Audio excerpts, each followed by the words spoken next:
get going here.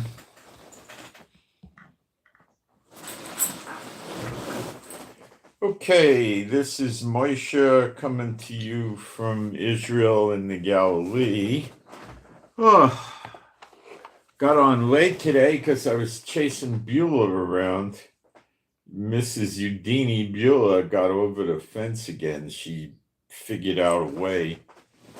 I got to go make more modifications. I'm really... This dog is smart. Oh. Okay, so today is the 27th of April. It's 10:09. Our weather is really nice here. And 68 degrees. High today will be 80. Really nice. And low tonight, 56. So it cools the house off, then warms it up. Tomorrow, about the same. Then it drops to 78. And then Wednesday, we hit 90. And then we have a plunge. The high on Thursday, 78. How could that be? I don't think so. And then we stay in the high 70s, which is really great weather. I think when you get to the mid to the high 70s, it's really great weather. Yeah. All right. So what we're going to cover today is I'm going to show you a lot of the facts about what happened with this Iranian port that had an explosion and massive fires. I'm going to give you a lot of facts, okay, that you probably don't know. And there's going to be a big list of coincidences, let's call them. And then you decide if Israel did this explosion or not. But it's going to be a big list of coincidences, okay? And, well, they had 800 wounded and 17 or 18 dead so far, but some of the wounded may pass. You don't know, right?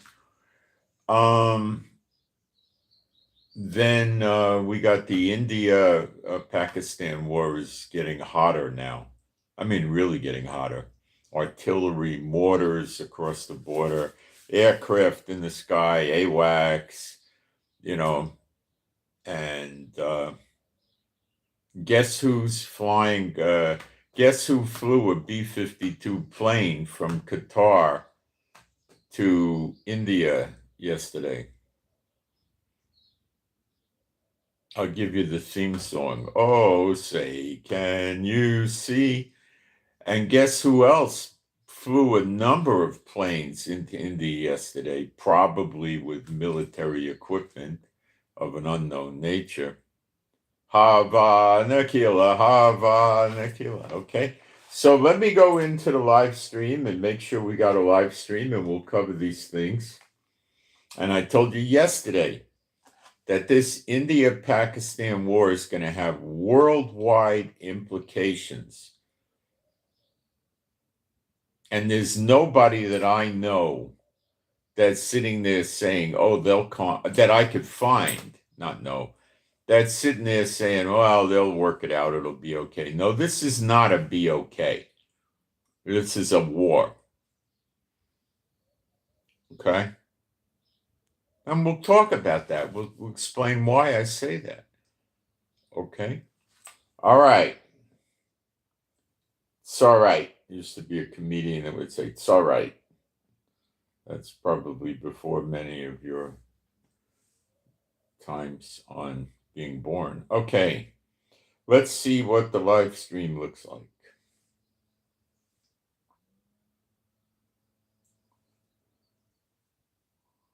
Before many of your times on being born. Okay. All right. I'm going to, well, I have a moderator here. Thank you, Mr. Moderator. I always stay safe. I try to anyway. God takes care of me. All right. What I'm going to do is put a couple of fast posts up in the live stream while people are coming in. And I hit the wrong button. I wound up in the internet, the browser. Okay. Oh, I know what I did wrong.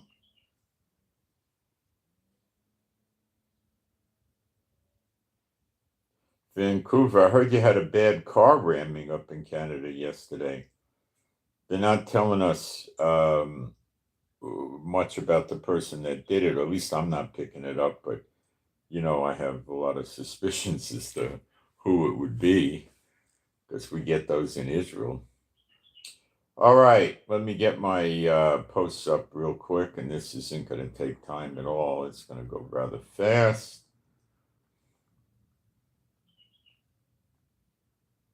Whoops, typo.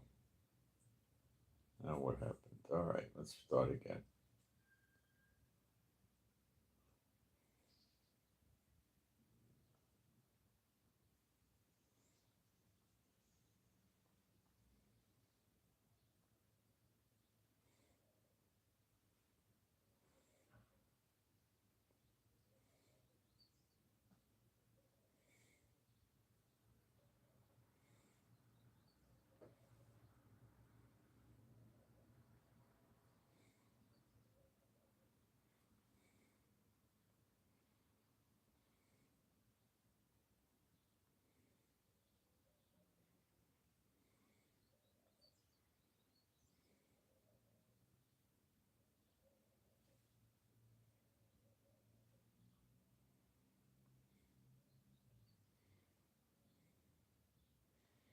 Almost there, guys.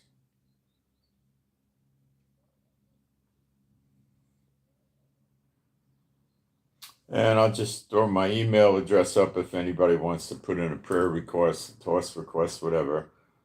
You can do that. Give me the initials of the person that you want the prayer or the toss for, so we'll have more privacy for the person. Okay, I'll flip my email address up there real quick. And we're giving people a chance to come in, and that's pretty fair.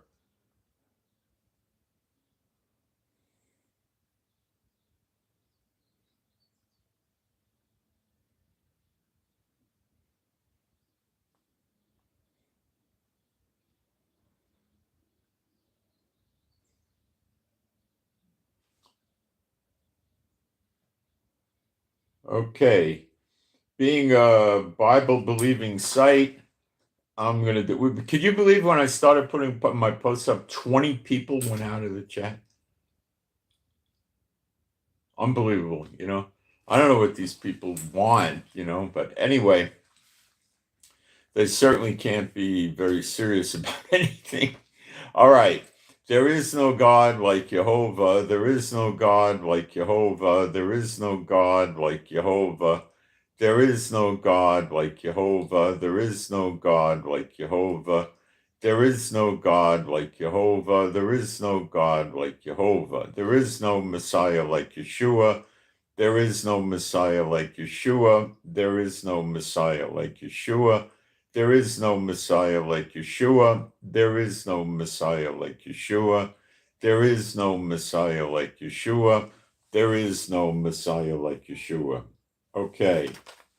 So let's just get into it. Okay. So let's see. Maybe we should start with some facts about this port that was exposed. Oh, before we get started, there's some side things that are important. Okay. Wildfire in Nebraska now, thousands of acres burned. I will kindle fires in and about your cities. That's from Jeremiah 50:51 about daughter of Babylon. Okay. There's also 2 wildfires in Pennsylvania now, and you still have the New Jersey wildfires.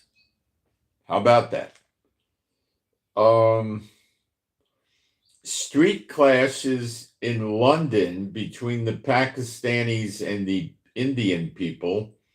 And the Indian people are holding up little bottles of water and chanting "No water for the Pakistanis." See, they met their match here with the Hindus, especially the Sikh Hindus. They're not happy about what's going on in Pakistan. Their usual Muslim terrorist nonsense gets a restrained reaction from Israel and America and other countries, but not from Modi in India. He's a tough guy. I wouldn't want him as the head of my country, but he's a tough guy. The Pope just died, and I didn't really cover it, but I want to explain something to you. The word Pope comes from the Greek, and it means father.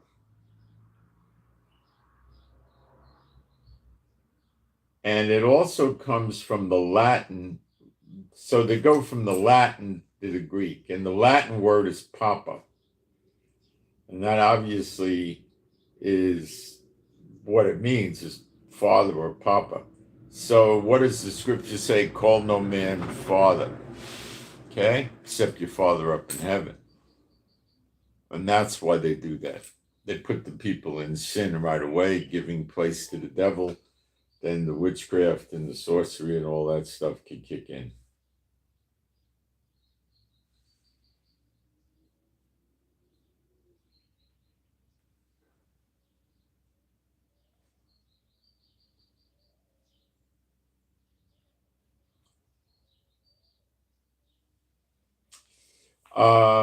Reuters News was saying that the Syrian government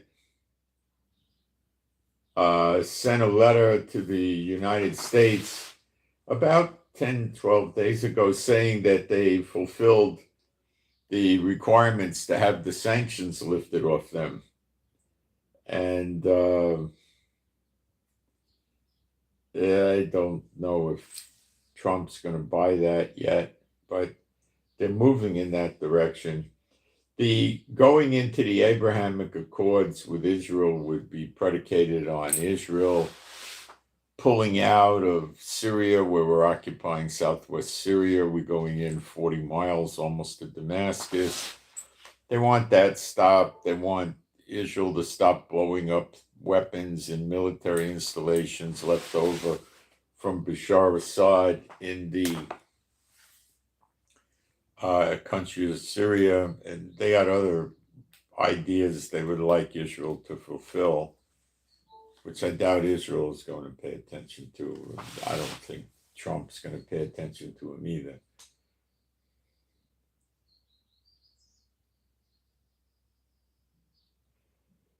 What they did do that they sent to Trump is they destroyed Syria chemical weapons stockpiles.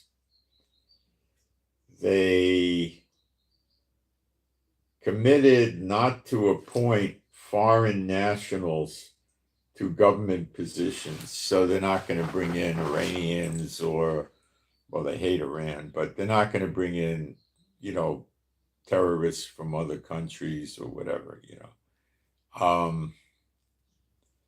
I don't know why America was concerned with that specifically, but they must have had a reason. They want, they're going to make efforts to locate missing American citizens. That sounds like they're shining them on. They're going to do oversight of Palestinian terrorist organizations.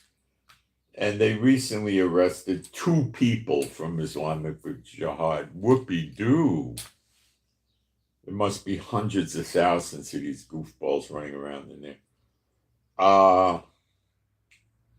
Again, they're going to give a guarantee that Syria will not be a threat to Israel, the U.S., or Western countries.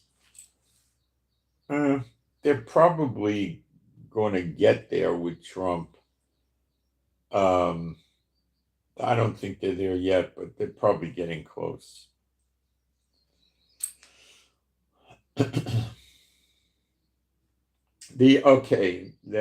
was this thing going to do? So over 800 people were injured and 17 or 18 died in this port in Iran. Now we're going to get into this deep, okay? The port had an explosion that looked like a mushroom cloud. It was actually rather identical to the explosion in Beirut at a port where weapons were being stored 5 years ago. And the damage was pretty much similar. In other words, the explosion and the damage, and of course the contents in the pier were quite similar. Weapons for missiles. Well, in Iran, it was the chemicals for the missiles, but I believe it was actual missiles with the chemicals in them in Beirut in the year 2020. I remember it well. I covered it on the channel. The chemical that burned up does not spontaneously combust. Okay? Like you could put oil-soaked rags or gasoline-soaked rags in a hot garage or something and it might spontaneously combust. The chemical that was causing all this, that was involved with this fire, would not spontaneously combust. It needed help. Getting a lot of coincidences. It happened on the same day that the negotiations, Saturday, that the negotiations were taking place between America and Iran in Oman, which is outside the Persian Gulf, but nearby, right? It looked and behaved very, very, very similar to the Beirut explosion in the port of the pier 5 years ago. Another coincidence.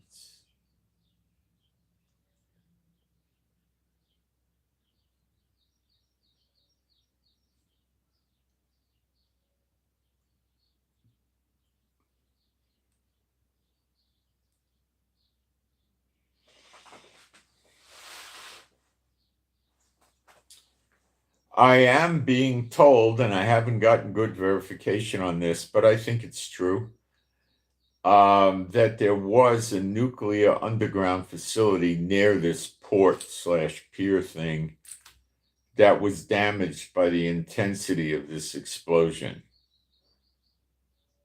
Another coincidence. You enjoying the coincidences? I haven't gotten deep enough in it yet. Wait. Wait. This Iranian port handles 85% of Iran's oil. It is in addition to that, also for container ships, it's the largest container ship port in the Middle East.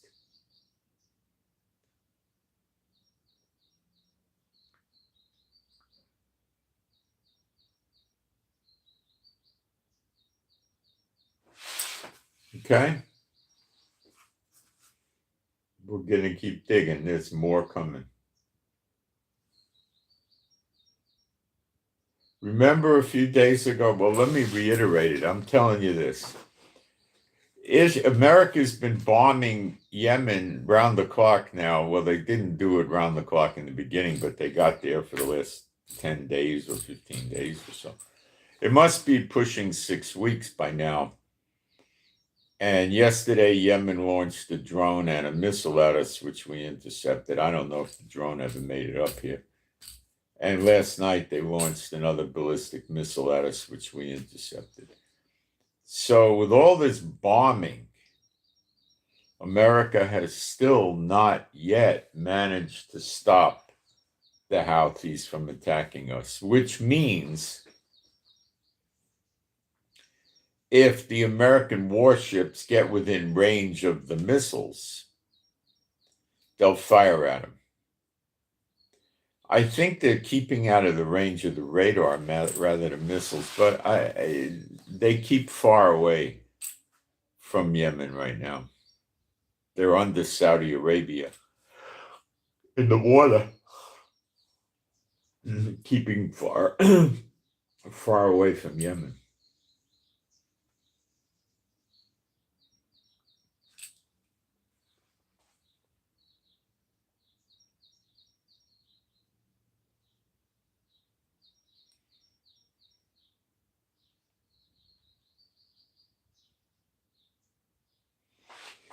On the negotiations that happened Saturday, the New York Times is saying that there were major discrepancies or disagreements between the parties.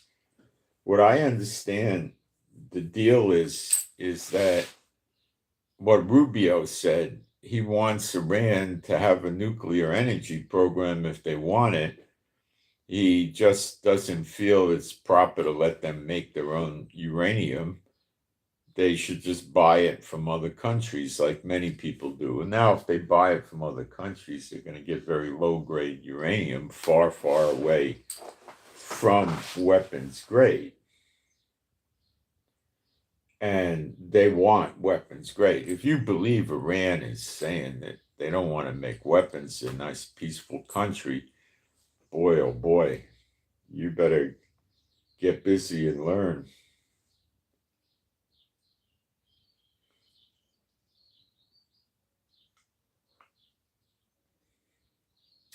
So Iran is, talking about this, and then we're hearing the missile program's not even coming up. Well, they're probably not bringing it up because the Americans just feel that they don't want these nuclear facilities to be in existence. They want them destroyed. And then Iran can bring in all the uranium they can pay for to make nuclear energy plants for electricity and stuff like that. But they're not worried about that.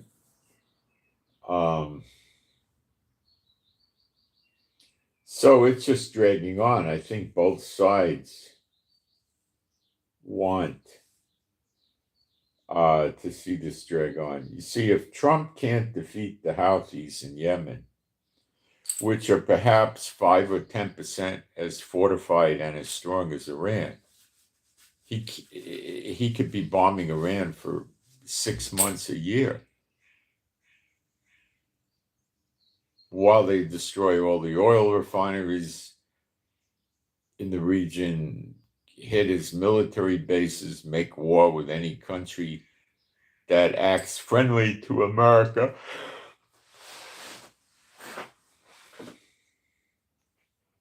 So that's why Trump's not attacking. And I told you a few days about this. I said they can't stop the Houthis, which they can't, as evidenced by them launching at Israel every day, every night, really. How are they going to stop Iran?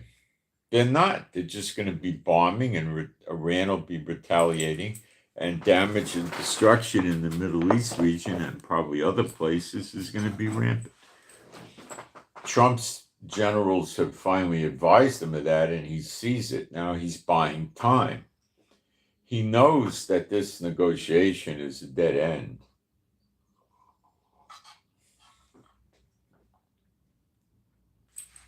And the only way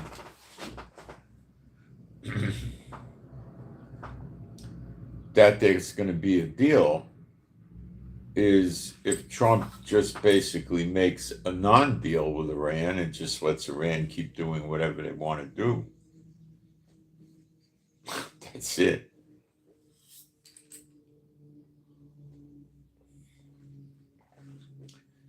Now, I told you that when we attacked the nuclear facilities many months ago, we just blew up their radar, which left them vulnerable. Now, recently, the last days, there's been numerous reports that Iran was fortifying these nuclear facilities from apparently above ground.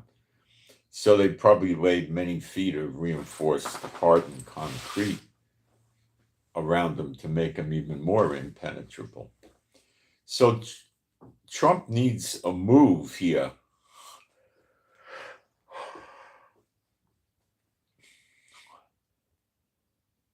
And some of these nuclear facilities are built into the sides of mountains. They find a natural cave and go in and dig down.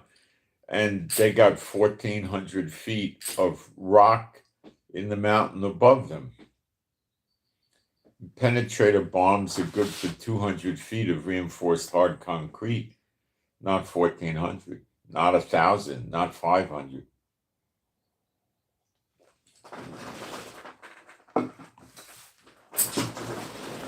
And then comes Iran's nuclear cities that are also fortified like that, and in mountains, and they could fire missiles semi-automatically out of these sites. Oh, and it's just insane. And they could also move missiles out of these sites into the open with rocket launchers and just start launching.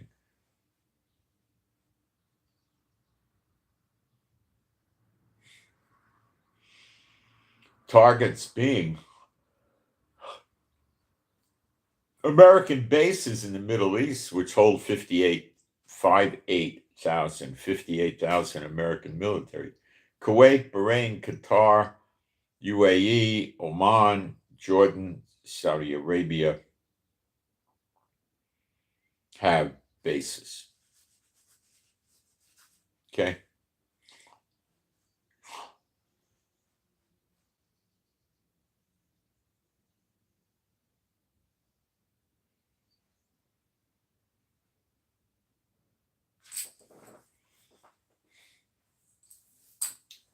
And Trump doesn't want to see that. And then comes the oil refineries, and Iraq and the Houthis will help them hit the oil refineries.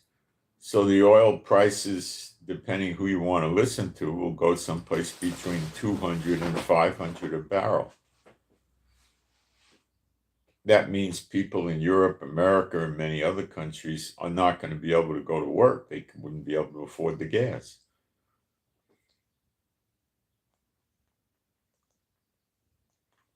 So they got a carpool, take public transportation if it's available. Okay? That's why Trump's not attacking Iran, but he's not making a deal with Iran either, and I think he knows that.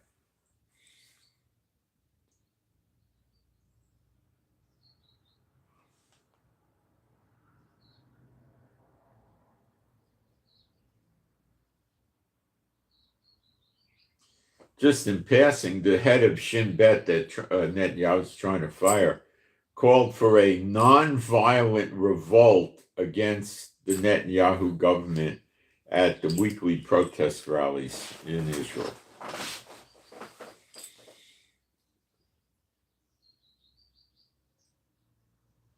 So don't think there's not civil problems in Israel. There's big ones.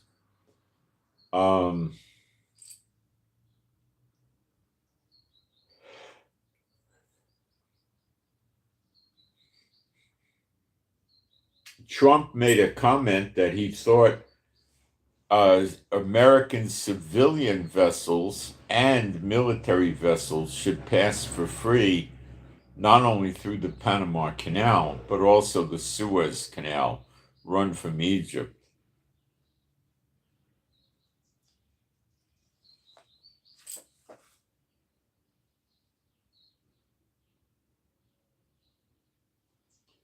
Now, I don't know how serious Trump is about that, but he's obviously sending a warning to Egypt.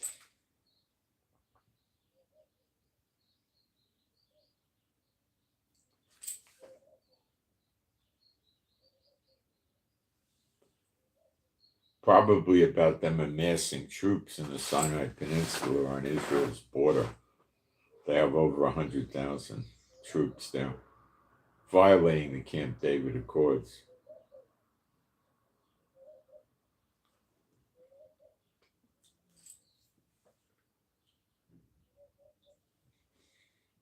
So I was telling you that there's nothing they could really attack in Iran except the ports and the piers and cut their oil off. They could hit electric generators, right?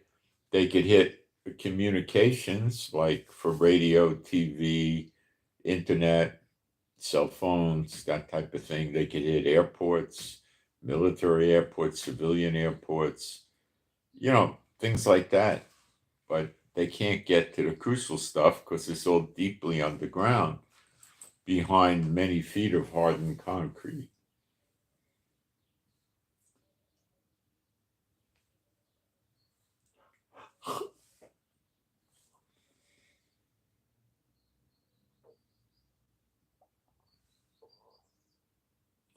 We're going to get into the importance of this pier now.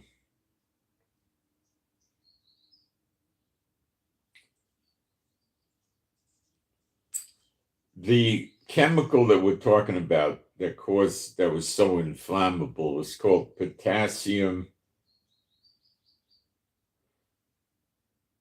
perchlorate, potassium perchlorate.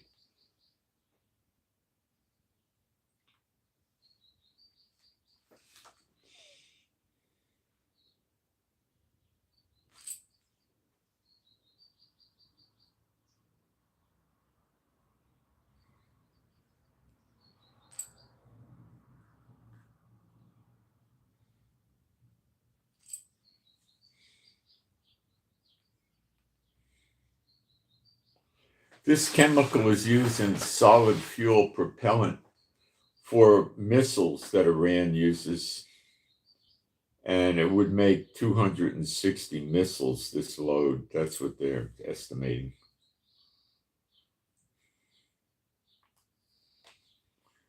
The name of the missile that this chemical is predominantly, not exclusively used in, I would assume not exclusively, is the Shakan, Shakan in English, ballistic missile.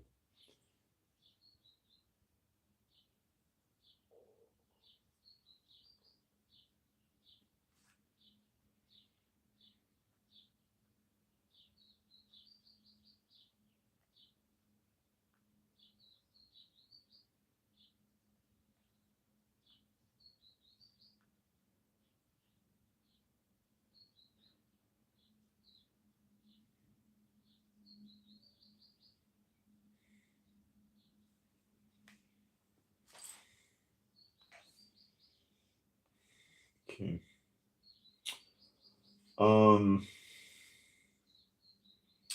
So this particular port was located at the closest access port to the Straits of Hormuz and the entrance to the Persian Gulf. So it was easy access and exit for ships coming in and picking up oil, right? Okay.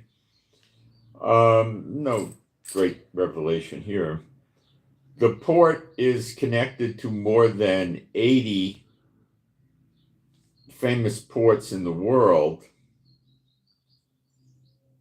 through 355 leading shipping lines in the world. So they've been using this port. It's a very popular port. The port is connected to more than, I covered that, sorry. The port covers an area of 2,400 dunam. That's a big piece of land.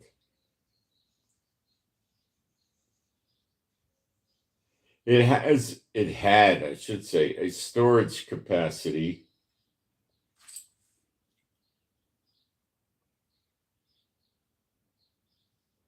of 100 million tons of cargo per year. 100 million tons of cargo per year. This was a big sucker.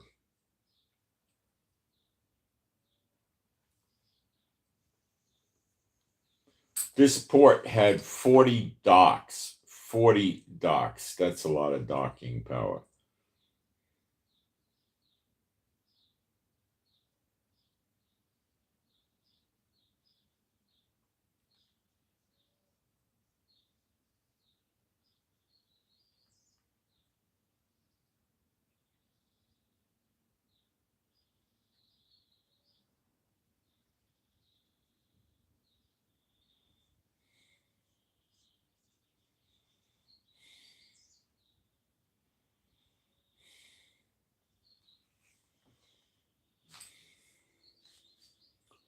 Okay.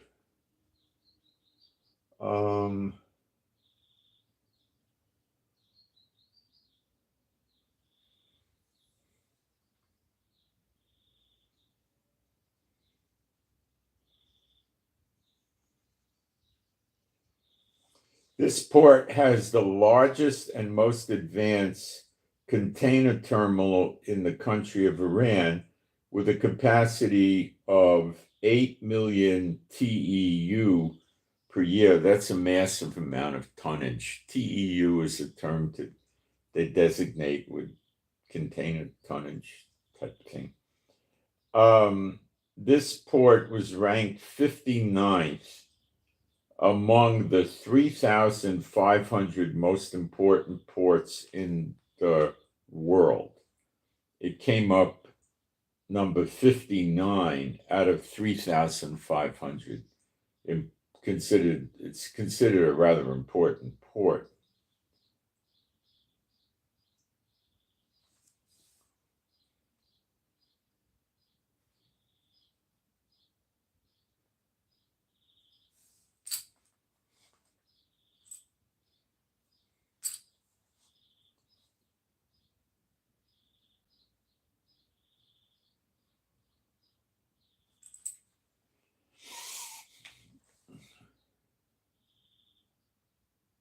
So the theory that people are perpetrating is that there was a chemical factory right near the port that had this powerful explosion, and then the fire came and got the port and the pier, and we understand, I haven't fully confirmed it, there's an underground nuclear facility right near there that got damaged from the blast also.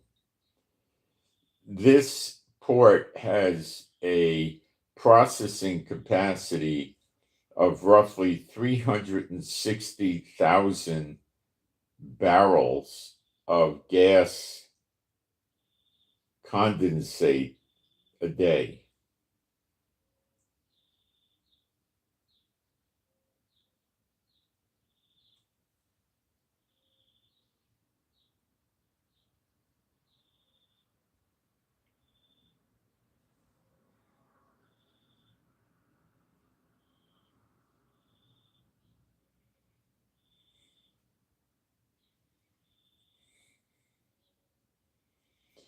Israel has denied having anything to do with this explosion.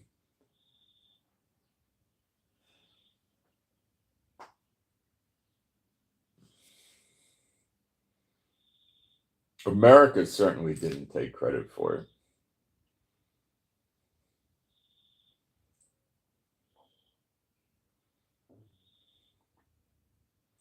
The B-52 landed in, the American B-52 landed in India, by the way, at Jaipur, Jaipur. That's the city where the B-52 landed, and it took off from Al Udeid Air Base in Qatar, a B-52.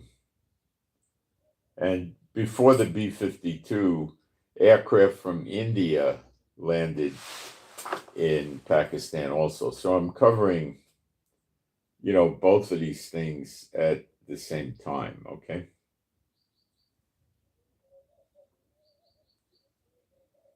And you're getting a lot of coincidence. So the fact that Israel was sending weapons, it wasn't an airliner. Israel didn't send, El Al passenger planes. And, America sent the B-52, which is a token statement to Pakistan that if you're going to try to bust up my friend Modi, you're going to start seeing B-52s, B-1s, B-2s, F-35s, F-22s flying in the friendly skies of Pakistan that aren't going to be very friendly.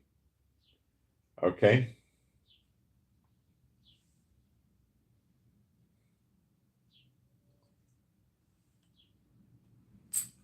China just returned back to the U.S. 12,000 tons of pork. So some company shipped 12,000 tons of pork to China, and they said, well, we're not going to buy it, and then just refused to accept it. So they have to take it back.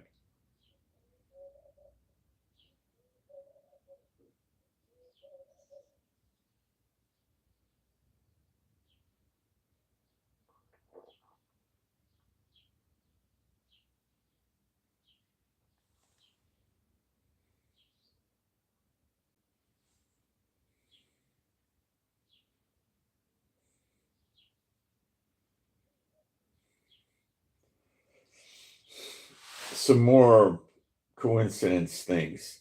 The first of two container ships carrying potassium perchlorate from China arrived in this Bandar Abbas port in Iran back in February, and the ship was still there. What was it staying there for?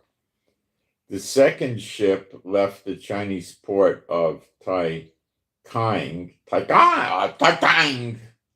I guess, 3 weeks ago, loading most of the 1,000-ton cargo. Potassium perchlorate is a raw material used in the production of ammonia perchlorate, which is a key component in the production of rocket fuel, solid fuel, ballistic missiles.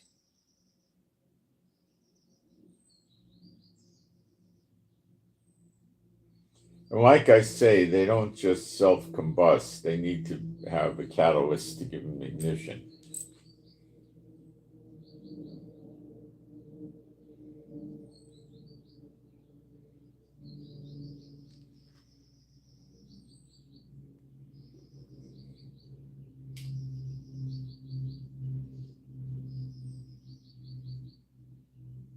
Now, when Israel did the blast in Lebanon, of course, we never officially, said we did it, of course.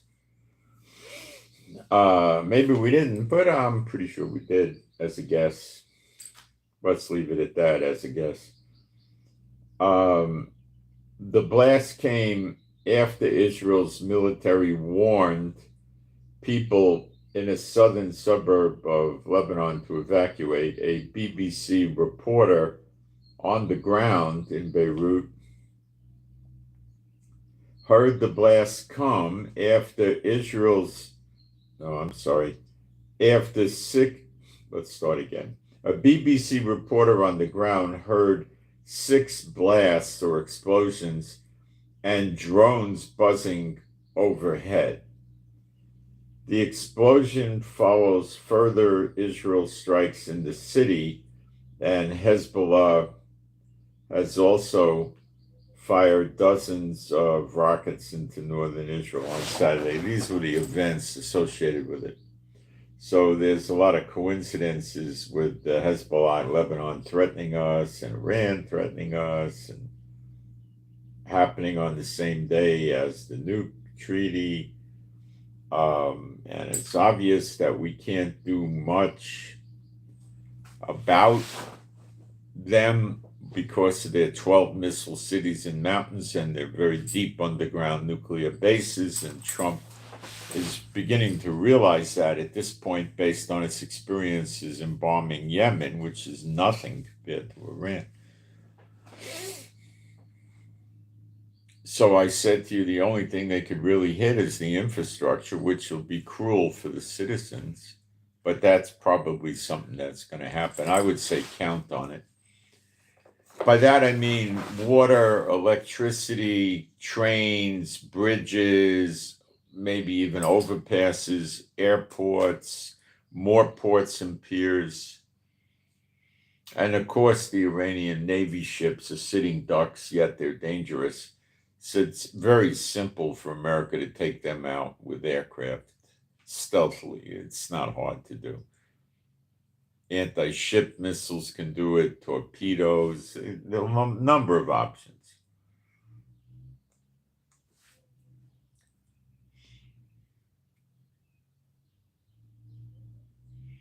So here's what happens, and this is the beauty of this. The Iranians don't want to lose face with the other lunatic, mentally ill, psychotic terrorist groups around the world that rely on them. So they say, well, it was an accident. Okay, and then what does Israel do? They say, well, we didn't do it. And then what's the result of that? Well, Iran saved his face to the public, but Israel and Iran both know that it was Israel, but nobody admits it or says anything about it. These are my opinions.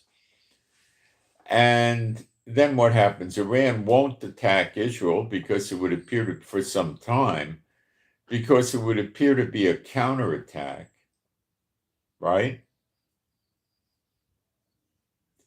And then it would look like we snuck in undetected, blew up their port and pier, and nothing they could do about it. Now, there's other stuff that happened.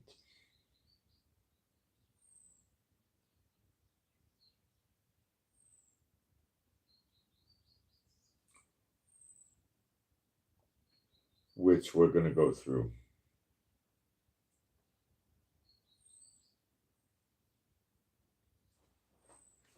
Okay, let's get into that other stuff.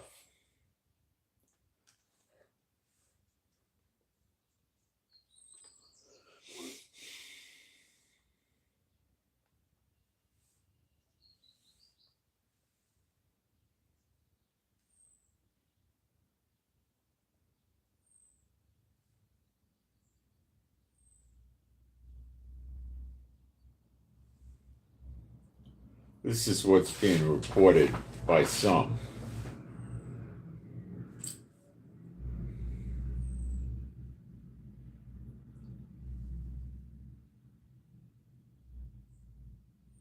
They're saying this triggered this explosion there in a chemical storage building.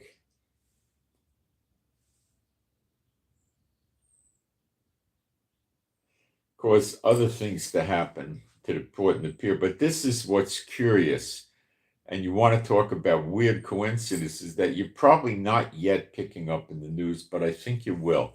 I have not confirmed these things altogether, but I'm getting general reports that there are other structures on fire, not so close to this site. It's very unusual, but I'm not getting specific, but I'm giving you specifics from a source. A steel plant miles away is burning, the same as the Bandar Abbas electric generating station, also miles away.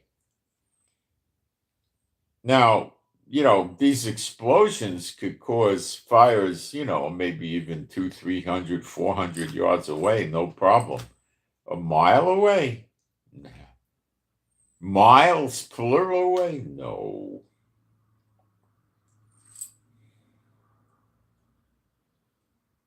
The Persian also on the same day, some hours later, the Persian Gulf Star Refinery is burning some hours after this Port Pier chemical building thing. And it's the largest gas condensate. It makes, I guess, some condensed gas, maybe natural gas, in the entire Middle East. It's the biggest plant. It has or maybe it's gasoline. It has a processing capacity of about 350,000 barrels of gas condensate a day. And it became fully active in 2018. You want to talk about a loss of revenue.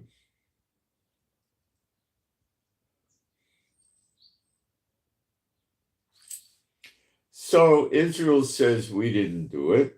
Iran says it was an accident, so there's no retaliatory attacks against Israel. Israel delivered a very strong message to the Iranians.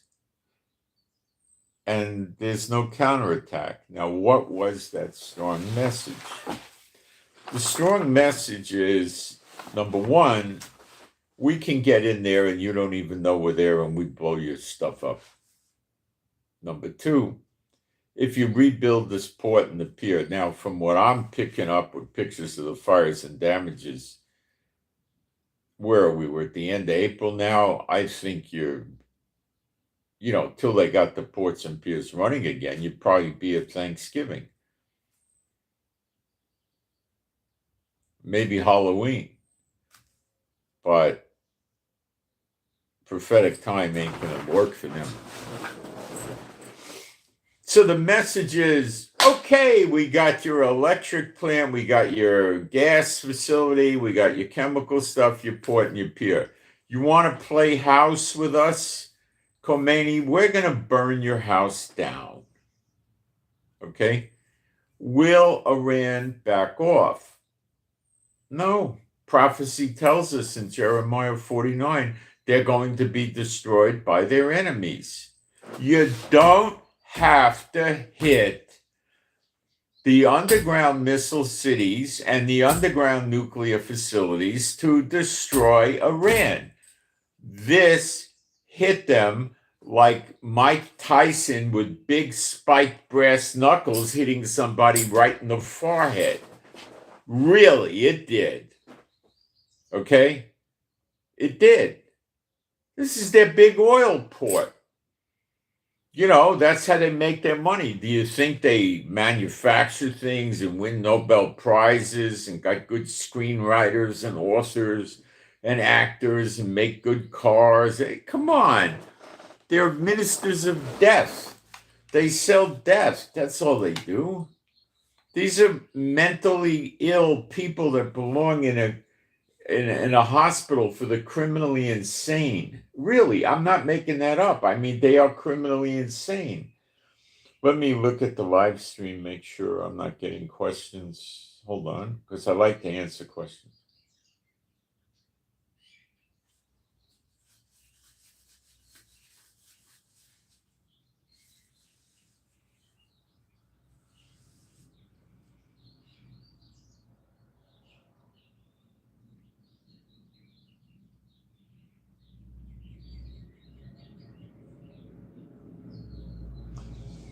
The tariffs, Trump's going to keep playing the tariff game. If he can make deals, he makes deals. If he can't make deals, then he gives in. It's a dangerous game he's playing, and he's playing it at the same time as he's playing war games. The person I said I was going to make a moderator if they came in and made a post, I just made a moderator. They know who they are. And thank you for that. Okay. So, yeah, that's what Trump's doing. Now, I told you America and Israel are very close with India, and now they're even beginning to help. But the war hasn't even broken out in its fullness yet. Here's what's going on. The Pakistanis are got to take back the Kashmir area, open up the dams, get the water flowing. The Indian people are saying that they're never going to let that water come back, which means Pakistan, either you're going to go to war with us or just move away, evacuate your country. Without water, you got a dead desert. 70% of their water comes from the water that India shut off already, past tense.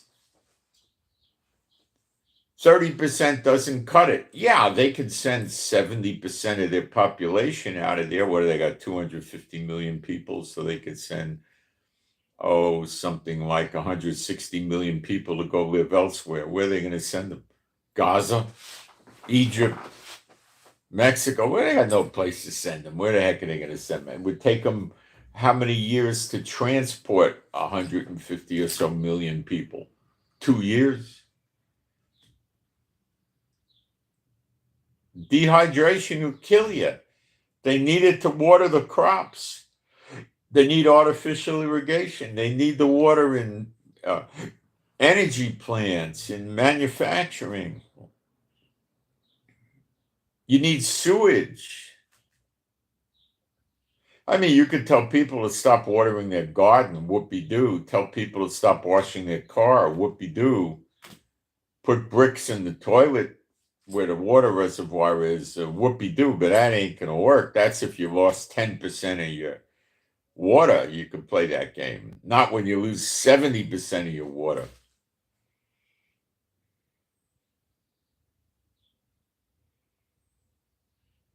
There used to be a comedian on TV before most of your time named Soupy Sales, a Jewish guy. And he used to put whipped cream pies in people's faces and stuff like that. And he was a very controversial character. He was, in a funny way, a lunatic. He told the people on TV, he had a TV show mostly aimed at kids. He told the kids to take the green paper out of mommy's purse and daddy's wallet and mail it to this address. And he put the address up on the screen. And kids took the money out of the wallets and purses and mailed it to him. And he almost got taken off the air for that.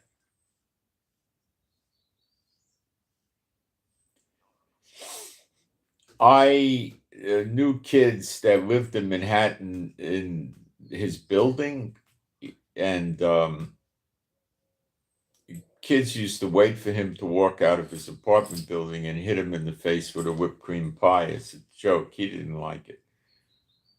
So he had a joke, and his joke was, if he had a water pill for people that were thirsty. He said, here, take this water pill with a bucket of water and you won't be thirsty anymore. Sort of a funny joke in a way. Okay. The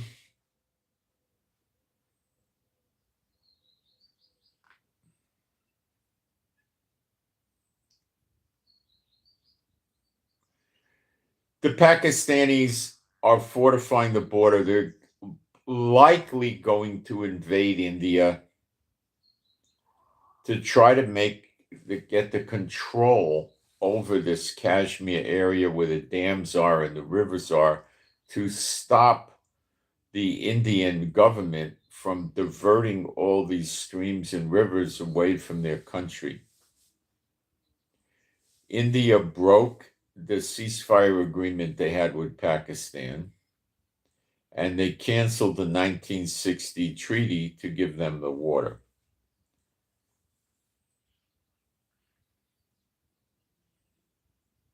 Okay. India has no intentions of reneging or going back on this. Forget that. Modi is a hardhead, okay?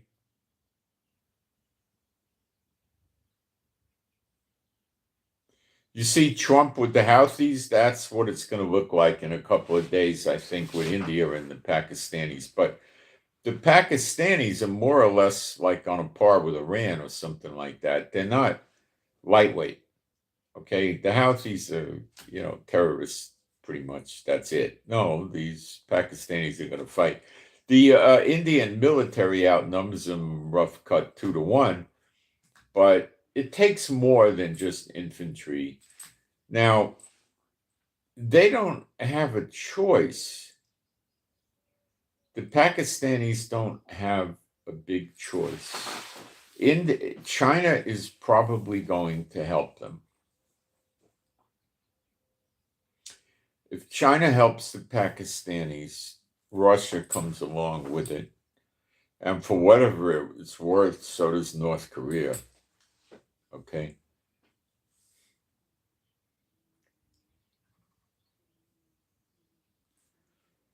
The terrorist states that are friendly with Iran and China and so forth will probably try to rile up the Muslims, the many millions of Muslims that live in India, to get them to go wacko, like terrorists, and bomb belts, stabbings, shootings, car rammings, all that, Modi can handle that. He's got a lot of police. The police are quite corrupt, the word is, but he's got a lot. He's got intel networks and stuff like that. Corrupt police are typically brutal. People will start disappearing. One's active in these Muslim terrorist organizations are just going to be walking down the street. 2 or 3 guys are going to walk up on the sides and behind them just the same time a panel van pulls up, and they might smack him in the head with a blackjack or a hammer or something like that and just throw him in. It depends if they want to interrogate him. Get him in the van and you'll never see him again.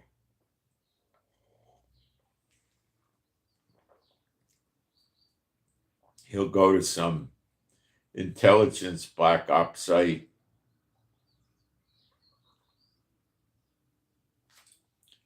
He'll go through various degrees of interrogation depending how cooperative he is. If they sit down with him and they just say, would you like a cigarette? How about a cold bottle of Coca-Cola or some coffee or tea? Would you like a Danish? Are you hungry? So look, you're caught. You're going to answer our questions one way or another. And if you just come up with it now, we'll be nice to you. We won't kill you.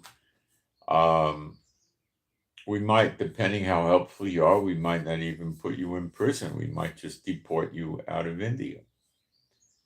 And, but, these are the things we want to know. Who recruited you? Who's your handler? Where do you get information? Where do you meet? Where do you this? Blah, blah, blah. What mosques are involved? Whatever they want to know. How do you communicate with them? If the guy spills the beans, they'll never lay a hand on him. And they'll just, be okay with him. Now, if he doesn't want to cooperate, then they're going to, give him extended, unusual interrogation, whatever the Indian intel services like to do, they'll do. It could be drugs. It could be waterboarding. It could be a number of things. Modi is not the kind of guy that's going to let these Muslims be a threat to his country. Okay? He's as much of a terrorist as they are. Not literally, but he'll do the same things they do.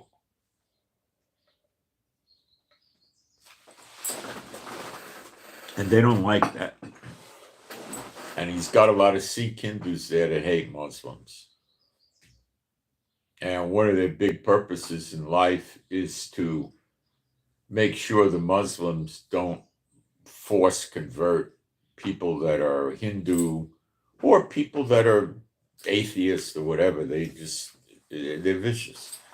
Now, what are some of the other things? They don't cut their hair and they wear their hair under a turban.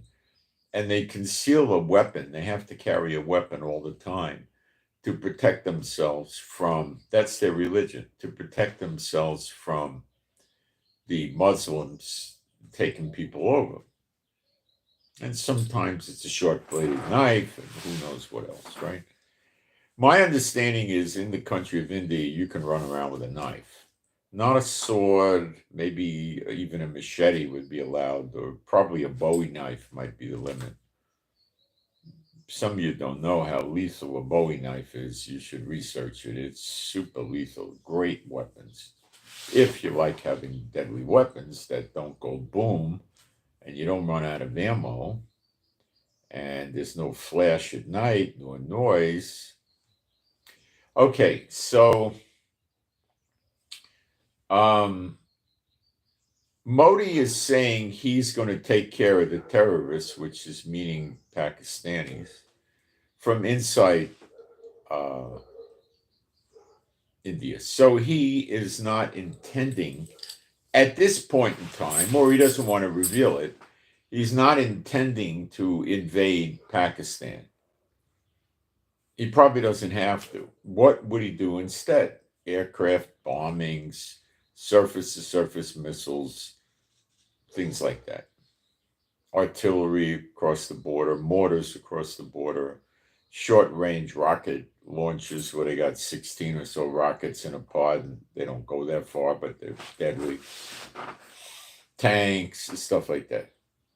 Okay, so they're both moving military. India called back many, or probably all, of their warships located at different places around the world, calling them back home. Okay? And Pakistan is elevating it, and they're firing from the border into India, not just with rifles and machine guns, with mortars and artillery. And India's returning the fire now. So Israel's going to fortify the region. Now, what we don't know is what's the end game that Modi has.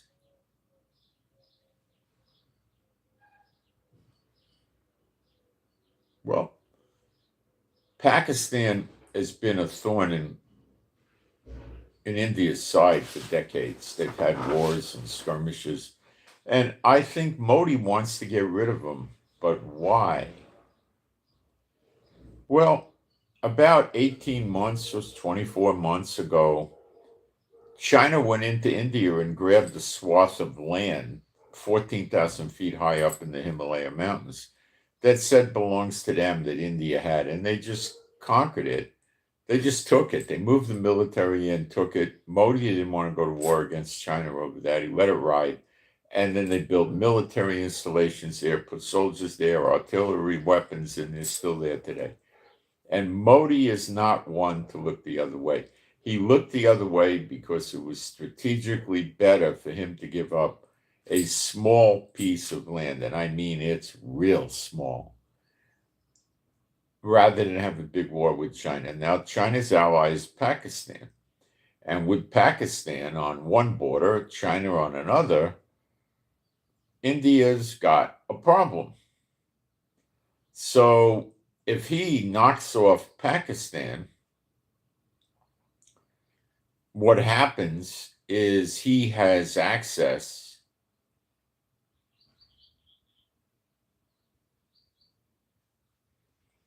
to China on another border. So it essentially, to China, he could open up a second front against them. Okay. Does Trump like China?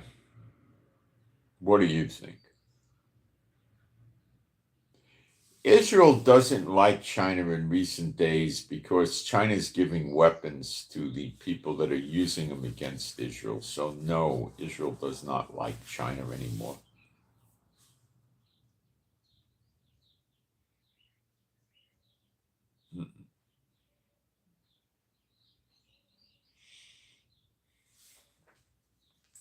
Now, when the fighting heats up, you'll see Trump bring B-2s, B-1s, B-52s, refueling tankers, all sorts of stuff to India. Will Trump help India physically with the fight? I think so. It'll start with weapons and intelligence. Like, what do I mean? Helping India with reconnaissance flights with drones and aircraft to pick up intel for them, to help them fight against Pakistan. Give them weapons.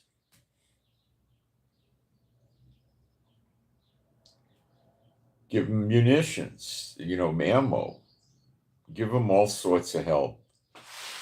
And it might very well get itself to a point where American jets are bombing Pakistan and American warships are working with the Chinese ships. Now, Trump does not believe in free lunches. So what he's after with India is probably a few things. One is extended trade.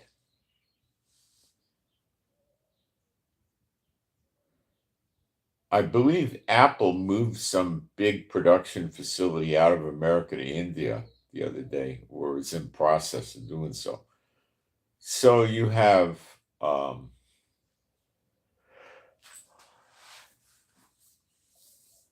the ability and the capacity to make lots of manufactured goods in India at Chinese style or Chinese level wages. Cheap, cheap, cheap. You have to go over there. The factory has to go there and train the workers, and then you got real cheap labor. No workman's comp, no unions, no benefits, nothing like China. Okay? So, what does that do with Trump? Well, he can really punish China. If Trump could topple China economically, and who's to say that he can't do that? Honestly, I don't know. Maybe he can. Russia's not positioned to help him, nor is Iran. Their economies are messed up. Taiwan ain't going to help him. Japan ain't going to help him. South Korea ain't going to help him.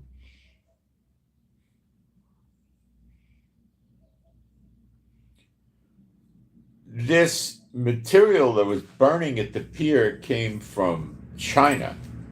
It was on a Chinese flagged vessel. And this particular chemical doesn't have much civilian use. So Trump might take this as China giving weapons to Iran, which they're not supposed to do, and it's subject to sanctions as a result of that. And Trump could very likely turn the fire up on China more so now. And what kind of public opinion is China going to get for helping Iran? Not much. It'd be pretty negative.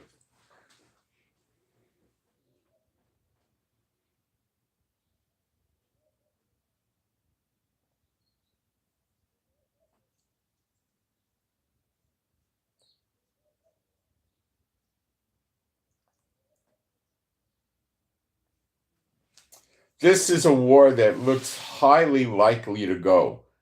Trump sent the B-52 over there. He didn't say, I want to negotiate a ceasefire between India and Pakistan. I think we should meet in Rome or some other place, Switzerland. I don't know. No, he didn't say that, did he? Did Putin say it? No. India and China are not good. They don't like each other. They have a border too. If Pakistan is out of the way, India can, of course, shove China back to their own original border. But then India is in a much better position to deal with China because it won't be a two-front war. It'll be a one-front war. Would Trump like this to happen? Oh, Trump would run around singing Happy Days Are Here Again. Because that gets China out of his hair. Fighting India. India is the size of China. So that means is China going to be able to go fight India and at the same time fight Taiwan and South Korea and Japan? No. Chinese are too conservative for that kind of junk.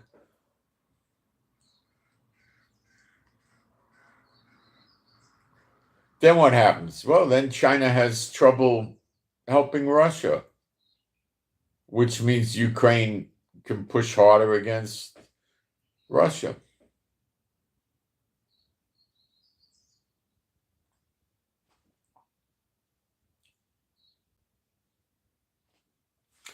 It's coming together.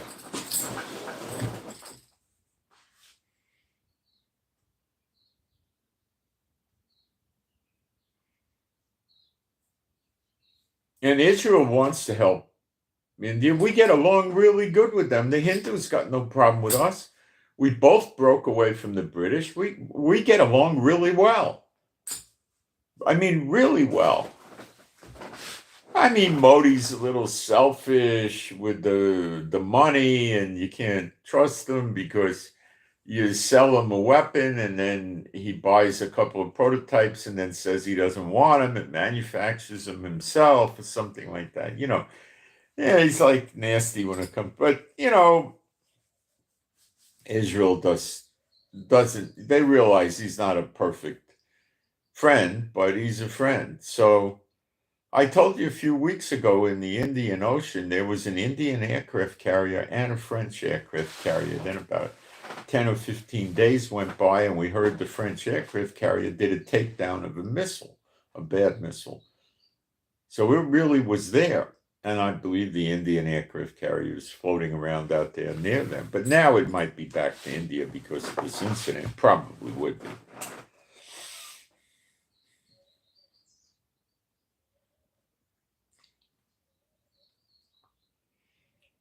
So there's all sorts of strategic implications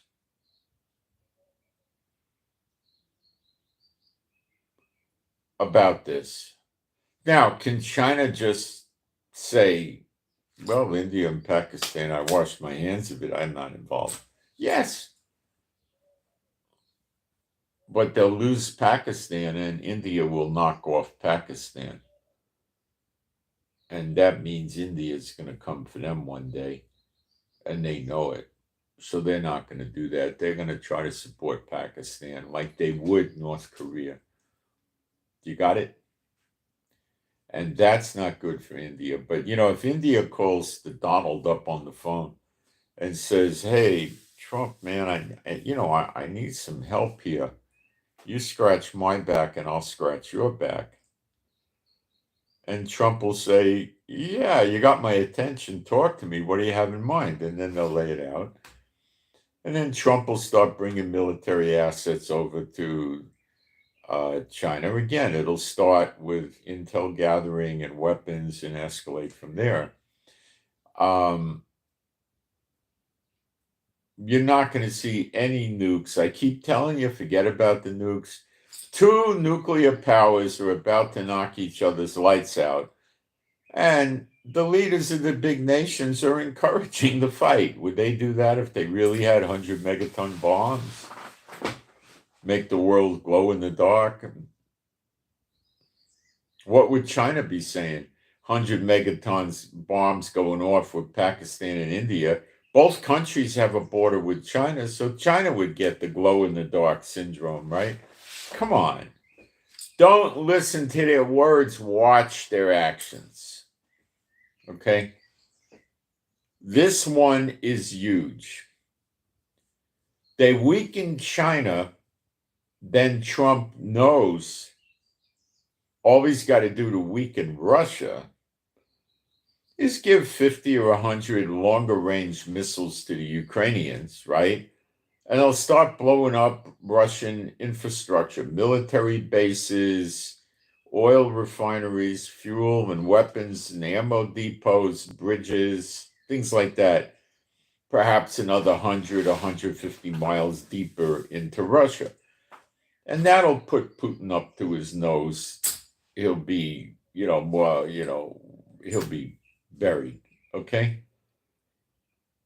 And that's an easy move. So Putin's buried, North Korea can't do anything, and then he gets China messed up. So the snare China was trying to put on Trump using Iran could be backfiring right now on China. But God's snare on Trump, Jeremiah 50, verse 24, that will not blow up. It will 101%, 100%. It's going to come to pass as Jehovah wants it to. There's no failure with Jehovah. And that's what's going to happen. I think that's the direction it's going. The Pakistanis are a big pill to swallow. They're Muslims, they'll fight. They got the jihadist mentality, I get killed, I go to paradise, 70 virgins, stuff like that. But the Hindus are tough cookies. These Sikh guys,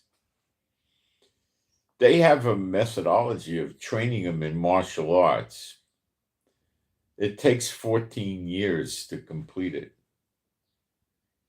I've looked into it with quite a few hours because I did martial arts for many decades of my life. And their stuff, particularly with edged weapons, is really good. And you should see some of these weapons they have. You look at it, I mean, they're really nasty looking weapons. I prefer to have a nice plain looking weapon. I'm not really into trying to scare people with an edged weapon that looks gross. The idea, the best way to fight with an edged weapon is to not let your opponent know you have it. And when he finds out, it's because it's slicing or sticking in him. You don't go waving these killer looking daggers around. That's for fools. Why do you want to let them know you have a knife? And if you are going to use a knife, you always use two and have backup hidden around your body. You should have knives hidden down by your feet in case you wound up in a bad position on the floor. And you should have them up by your neck and on your waist. So wherever crazy thing you're in terms of being held, thrown down, you fall down, you get kicked down, a leg goes out or something, you can get to a knife. And you want to use them two at a time. You take some guy that's got, he's, a 6-degree black belt in Bishkabababu, right? And, it took him 28 years to get there. And, a character like this might be able to take one knife away, depending on who's holding the knife. If you're going to hold it out like this, yeah, you're going to lose your knife. But if you know what you're doing and you know how to kick and punch and strike and do sweeps and other things at the same time you have one knife, he's got a real problem. Because if he tries to put sweeps and kicks and punches on you, you're going to start slicing and dicing his limbs. Knowledgeable people know if you hit a limb with one slash, the guy still uses the limb. But if you go boom, boom, you make an X, you come back the second way at the same area, that's the end of the limb. One slash won't do it, but two will. You come in like an X. But when you got two knives, so Mr. Black Belt can disable one knife, grab the hand, or do something like that, right? But what does he do about the other knife that now winds up in his eyeball or in his carotid artery or in his throat? Well, he doesn't come out of it too good, does he? So whenever you see all these idiots on the YouTube videos, they show them fighting with one knife. Everybody I know that really knows how to use a knife is going to use two. Why one? Use two. What do you want to go with just one for? I mean, it doesn't work, But these people know that stuff. These Sikh Hindus. They know swords. They know unarmed combat. But they don't sit there like the karate schools. D, son, go, counting in Japanese. They don't do that. Yeah, I can count in Japanese. They don't do that. They fight the way I would fight. They really know what they're doing. They got these circular metal rings with polished edges. They practice throwing them at people's throats and their eyes. These people are, I'm telling you, they're better than the Muslim terrorists. These Muslims are going to learn a horrific lesson from these people.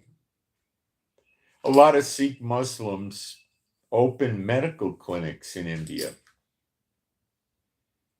and they work for the poor. The poor can pay little to nothing, and the rich people and the well-off people, they charge more money to help the poor. At the same time, this guy helping the poor that's in the medical, doctor or something, they got naturopaths, they got homeopaths, they got doctors.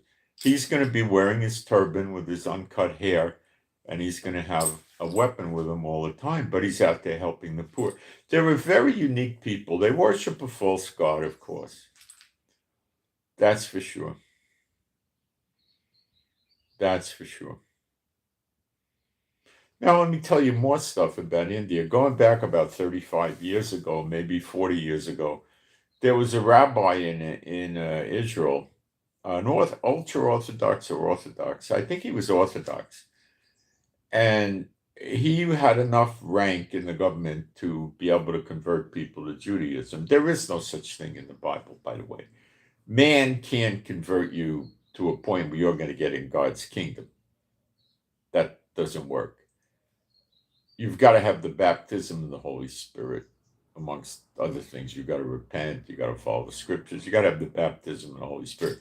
And the only way that happens is God makes that happen. This conversion stuff is nonsense.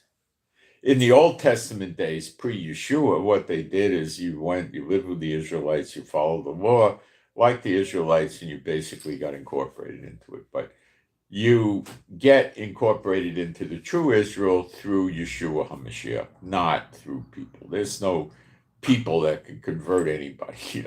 Okay, so anyway, where was I going with this? So this rabbi was studying the lost tribes. There's one, I think it's called Moshe in India. And there are Jews, Indian Jews from India, not, I think the Apaches and the Cherokees and so forth are also lost tribes, but that's another story. They're Indian and they're Jews. And historically, we all know that. And you see them here. I knew a guy years ago who was married to an Indian girl. They're here. You see, you could spot them, and they're Jews. So this guy was coming up with numbers like, tens of millions were in India. And he was real sure they were Israelites. I think he was correct.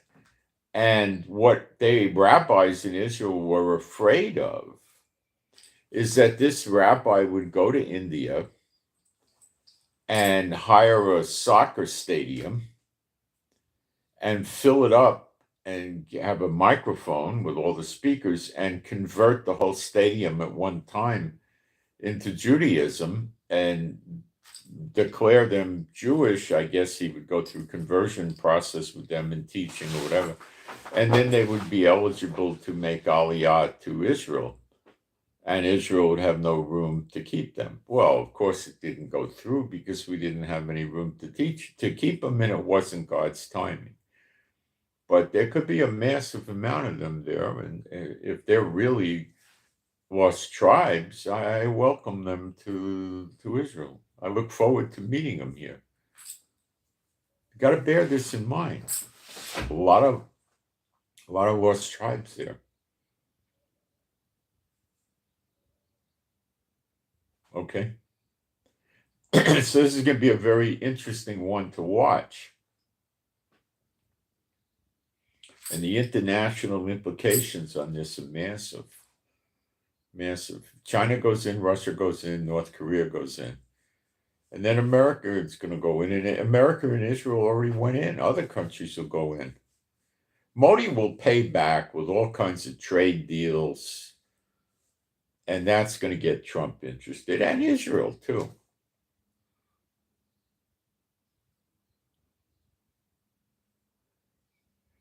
If they get China buried in this Pakistan-India fight, that's it for Iran. And that's it for Iran is probably destroying their whole infrastructure, along with sinking their navy. America and even Israel could sink the Iranian navy. Just with air attacks, submarine attacks. I mean, anti-ship missiles, all of the above, drone attack. It's not that hard. They can bring them down. Okay? Not a challenge. The go-fast boats will create damage. Some American warships will get sunk and blown up, I guess. But that's what war does. So they don't have an air force to really worry about. So then you take out their infrastructure. The lights go out. the natural gas and the oil gas lines, all those gas lines are shut. They have other ports and piers that are smaller in Iran they're going to start using. They get blown up. Airports get blown up. Trains get blown up. But strategically, like where they're in an overpass or on a bridge or something like that, so it takes a couple of years to rebuild it.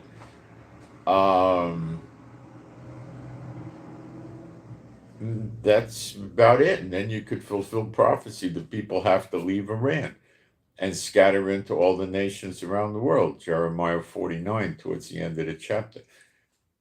How do you live there? Everything, they blow dams up, that messes the water supply up, right? Well, they just start bombing all kinds of things. Yeah, they're going to probably get off some missiles out of the missile cities. They'll try to destroy those, but what they will be able to destroy is the radar and the ships not being able to attack from the Persian Gulf. So the damage will happen, but it's not going to be that bad. And another key of this formula here is getting rid of Yemen first. And that's not going so well for America. So at this point, America is going to be asking, Israel to figure something out too. Maybe between the two of them, they'll figure something out. I am of the belief that if they keep bombing and bombing, it may take many more weeks. Eventually, they'll get there. But Iran's going to be a trash heap, and that's the prophecy also. Yemen is Edom, and Yemen will be a trash heap. And that's what we're looking at here. So this is the world's going to be affected, guys. Jeremiah 30:11, Jeremiah 46, verse 28. The whole world's going to be affected. Don't kid yourself.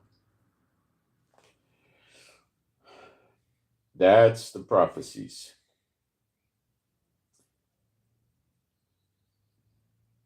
Okay.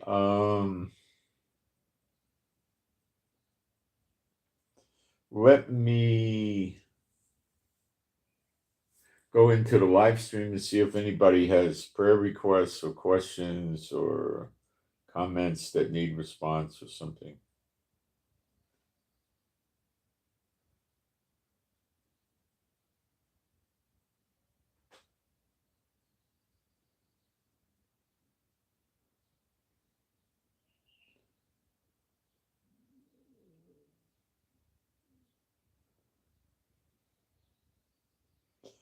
Yeah, do you think he'll really get rid of Hegseth? I don't know. I think he might have given Hegseth a tongue lashing and Hegseth apologized and it's going to be more in line with Trump. I don't know. Trump wants Greenland, Canada, and Panama. Now he wants the Suez Canal to allow American civilian and American warships to pass through at no charge, stating the Suez Canal was basically built by America or with American money or something like that. We are a dangerous joke. No, you're not a joke, but people have fear of America, other countries, but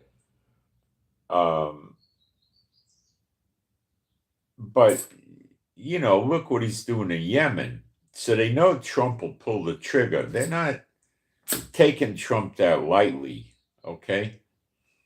But I don't know.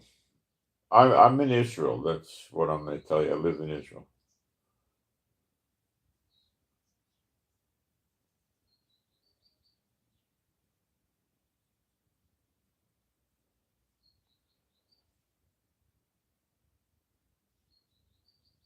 If Trump goes after Iran, it's going to be a fiasco. That's why he's dancing this dance.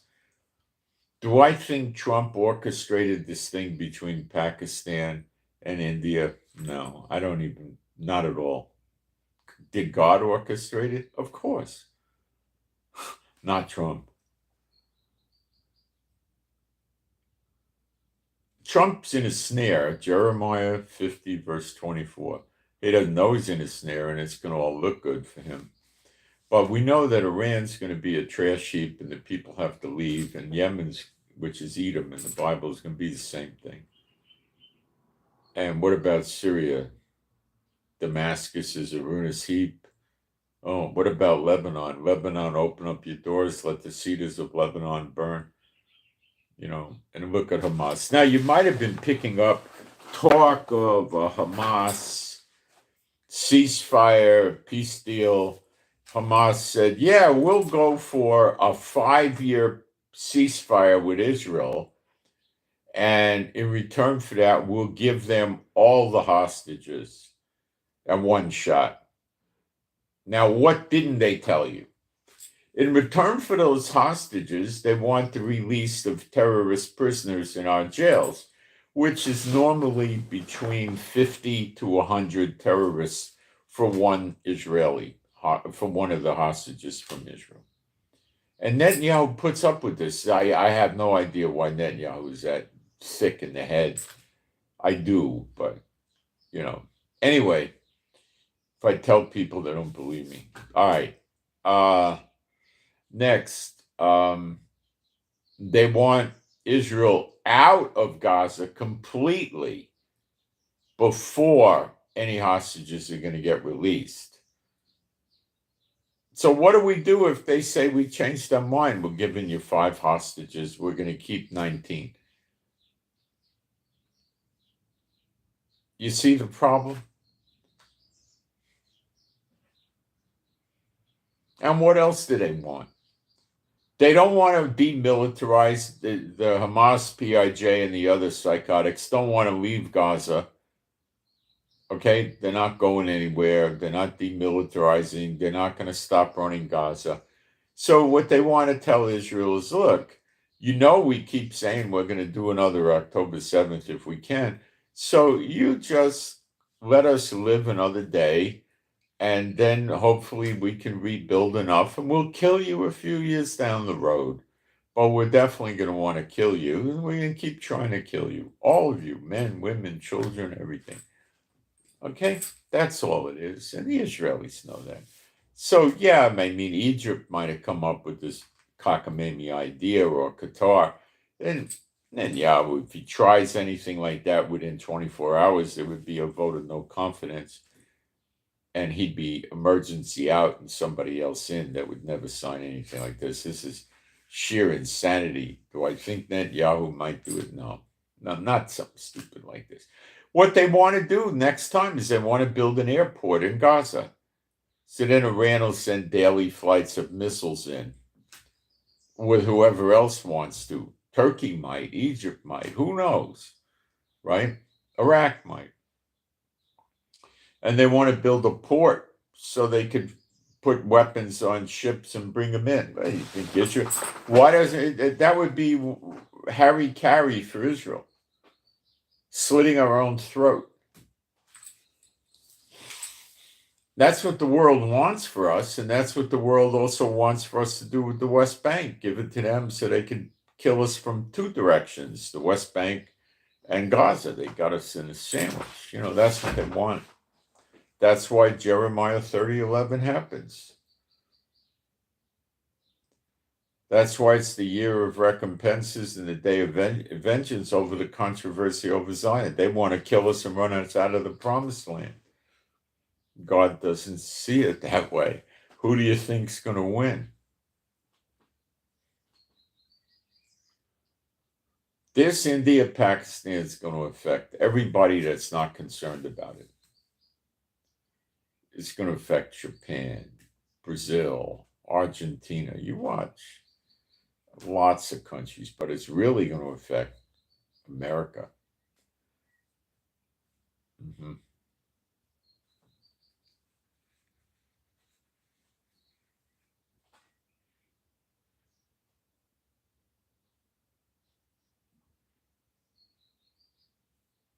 Let's see how gold's doing. I haven't checked it in a day or 2. Let's see. I go to KitGo for gold prices because I think they're pretty good. Let me get this straightened out here. Okay. Kitco.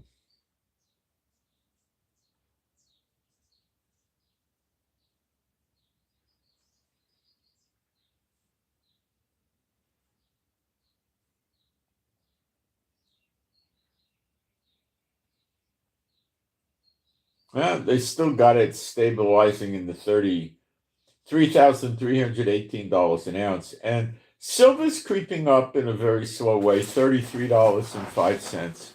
So silver's performing. Let's take a look at the American dollar and we'll bang it up against some foreign currencies and I'll give you an idea how it's doing. It was down a few weeks ago.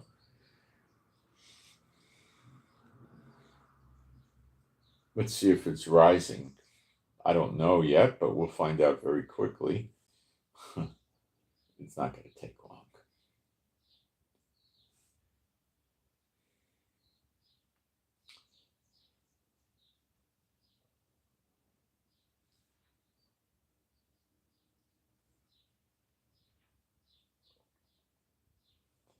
And put it into, let's see. Let's start with euro.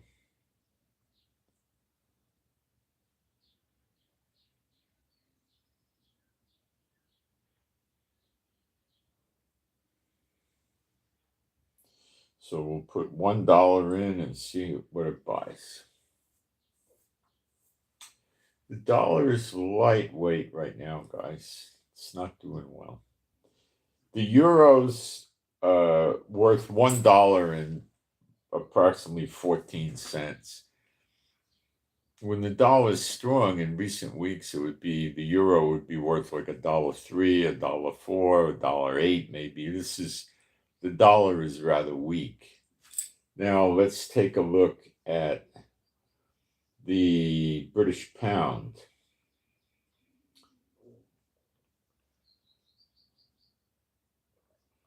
I don't know what the abbreviation is. Let's see.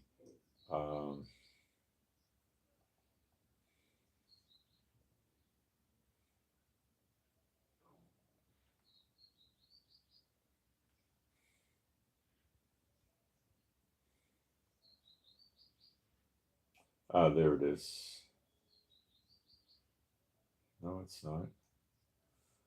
Let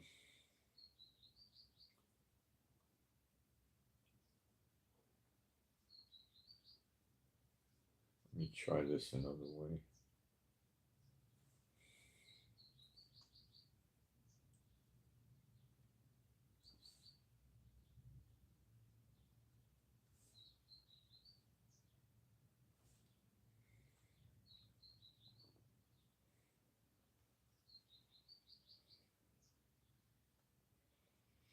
Okay, against the pound,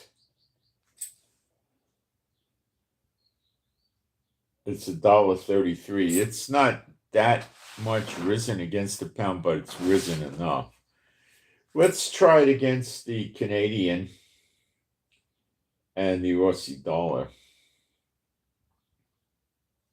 So would Trump want the American dollar to be down or up right now? That's the question. I think he would like it to be up. I don't think he's terribly happy about this.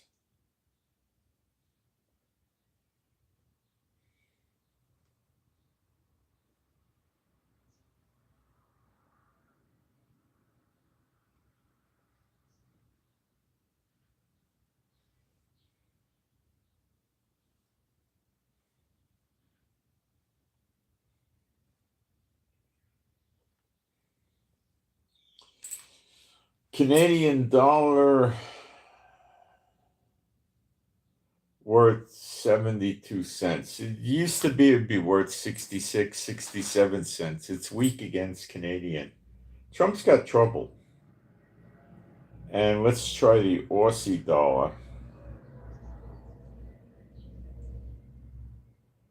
Australia dollar. It is 1 US dollar.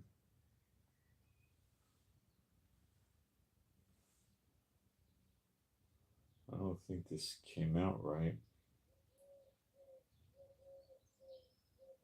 No, it's actually the Aussie dollar is slightly down. It's 64 cents.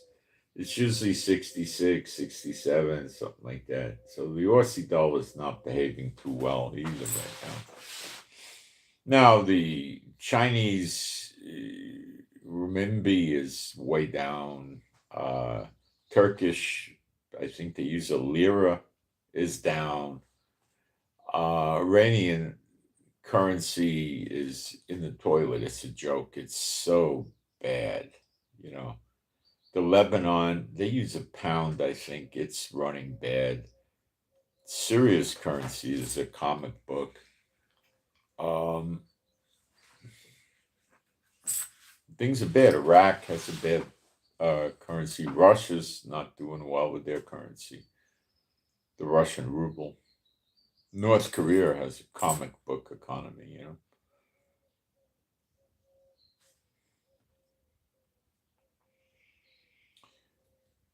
People got nervous with gold over 3,500 or almost at 3,500 because they were getting scared about buying it because they thought it was a short-term spike, and if they bought it they were going to lose a lot of money in the next coming days, and that's what turned out.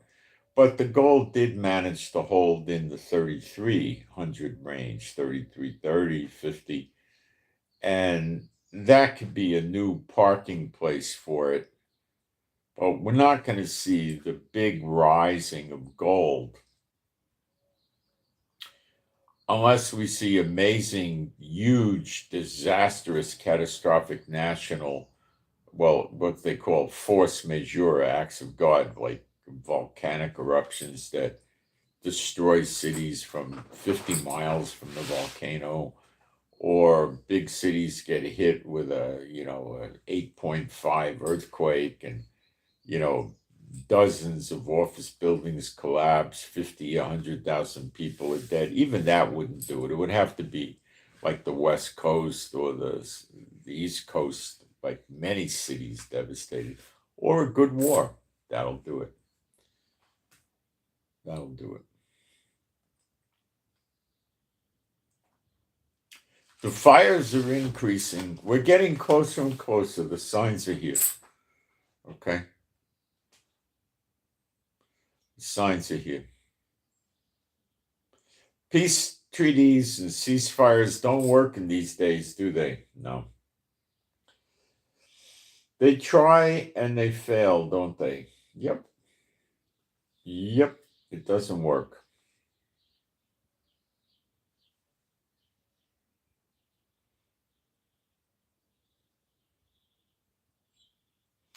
Why worry? Well, I'm not worried about it. I'm not running gold against the currencies. I'm running the American dollar against the currencies because it'll tell me how Trump is going to behave.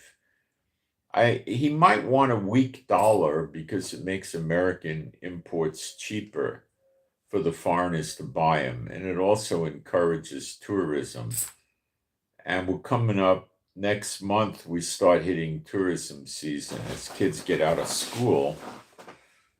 Foreigners come into America. Now, I've noticed a trend for many years in America with this. They drop the value of the dollar when people book trips to America, and the value of the dollar was down since probably January or February. So that's when people book to get cheap prices to come to America from other countries. And then when the tourism starts, usually sometime into June or June, maybe even late May, they bring the value of the dollar back up. So yes, the people are able to book their trips at a good low price, book their hotels and stuff like that. But then the value of the dollar goes up, And if they prepaid their airfare and they prepaid their hotel, which some do, well, they got in at a good level and got it cheap. But if they just put a down payment, then they got to pay the hotel and the airline in dollars, and their currency is going to buy fewer dollars because the dollar rose in value, so it costs them more money, if you can understand that. Then when they come here, they spend money. They rent a car. Nobody really prepays for the rental car. That'd be rather unusual. They reserve it. And they go to restaurants and they buy tourist stuff and they spend money running around America. And the value of their currency is lower. I see them do that all the time. So Trump might be doing that, combined with he wants more American sales of goods, so the dollar stays low and it encourages more people to buy American. He may be doing that. I think he is. So the US dollar may stay down for a while.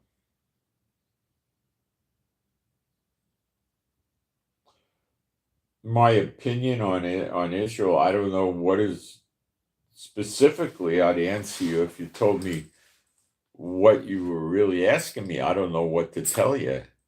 The economy, the lifestyle, I don't know what you want me to tell you.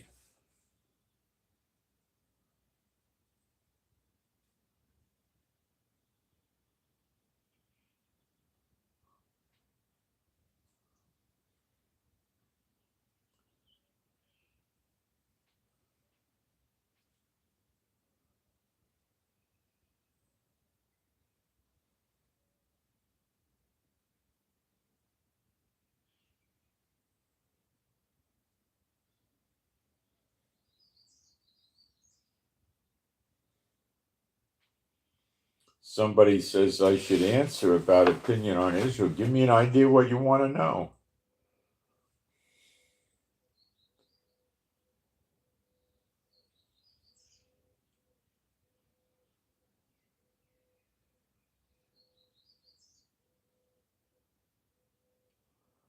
It's a big topic. What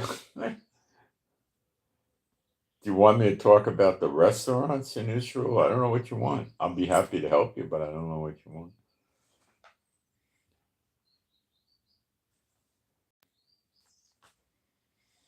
So I don't see any ceasefire with Hamas. I see us bombing them with great regularity day after day. They're afraid to give up the hostages because then they don't have any bargaining with us.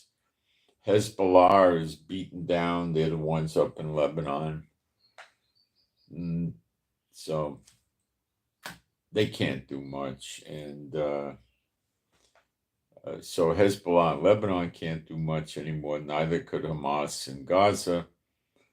And Syria, we don't have terrorists operating against us. And that brings us to,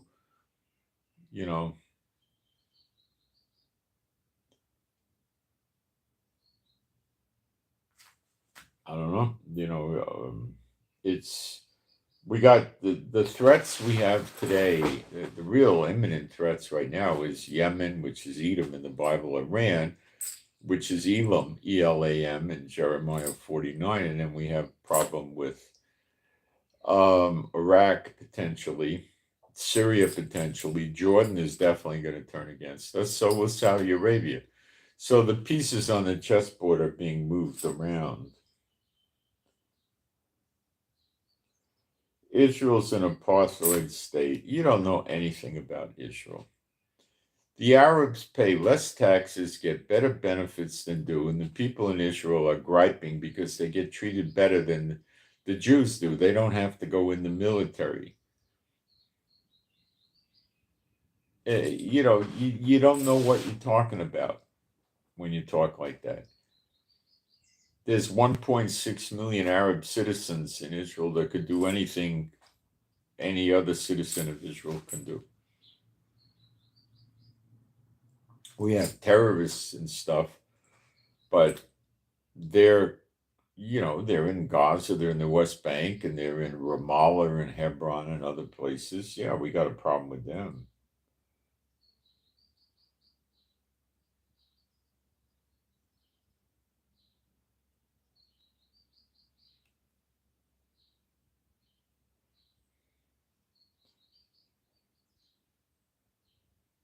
Well, you're not going to get any real Mediterranean food here in Israel. I hate to tell you that. I wish that was the case. You could get some of it, but not really. The people in Israel are predominantly eating Arab food, which I don't care for at all. Okay? But that's predominantly what they're doing.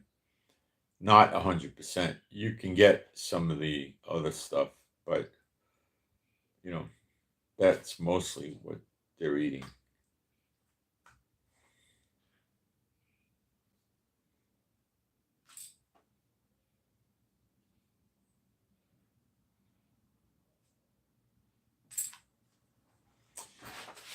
Mediterranean food, you're talking Greek food, Italian food, French food,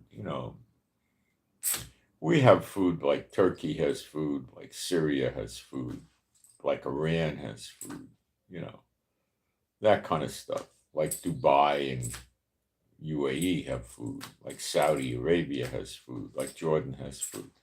That's what a large amount of the food is here. Now, there's a guy in my little village that sells pizza that's darn good. It's thin crust pizza, just like Sicilian pizza you'd get in New York. It's very good. Unusual. Could I find a good hot dog in Israel? No. Can you get good pizza in Israel? A lot of it. Can I buy a knish in Israel? Never saw one in Israel in my life. Can you get a good corned beef or roast beef sandwich in Israel like you can in New York? Not really, no. Can you get good coffee in Israel? Sure, they import it from all over the world. You get great coffee here, but it's imported. But no limit to it. There's from everywhere, Africa, whatever. You got it here. Um,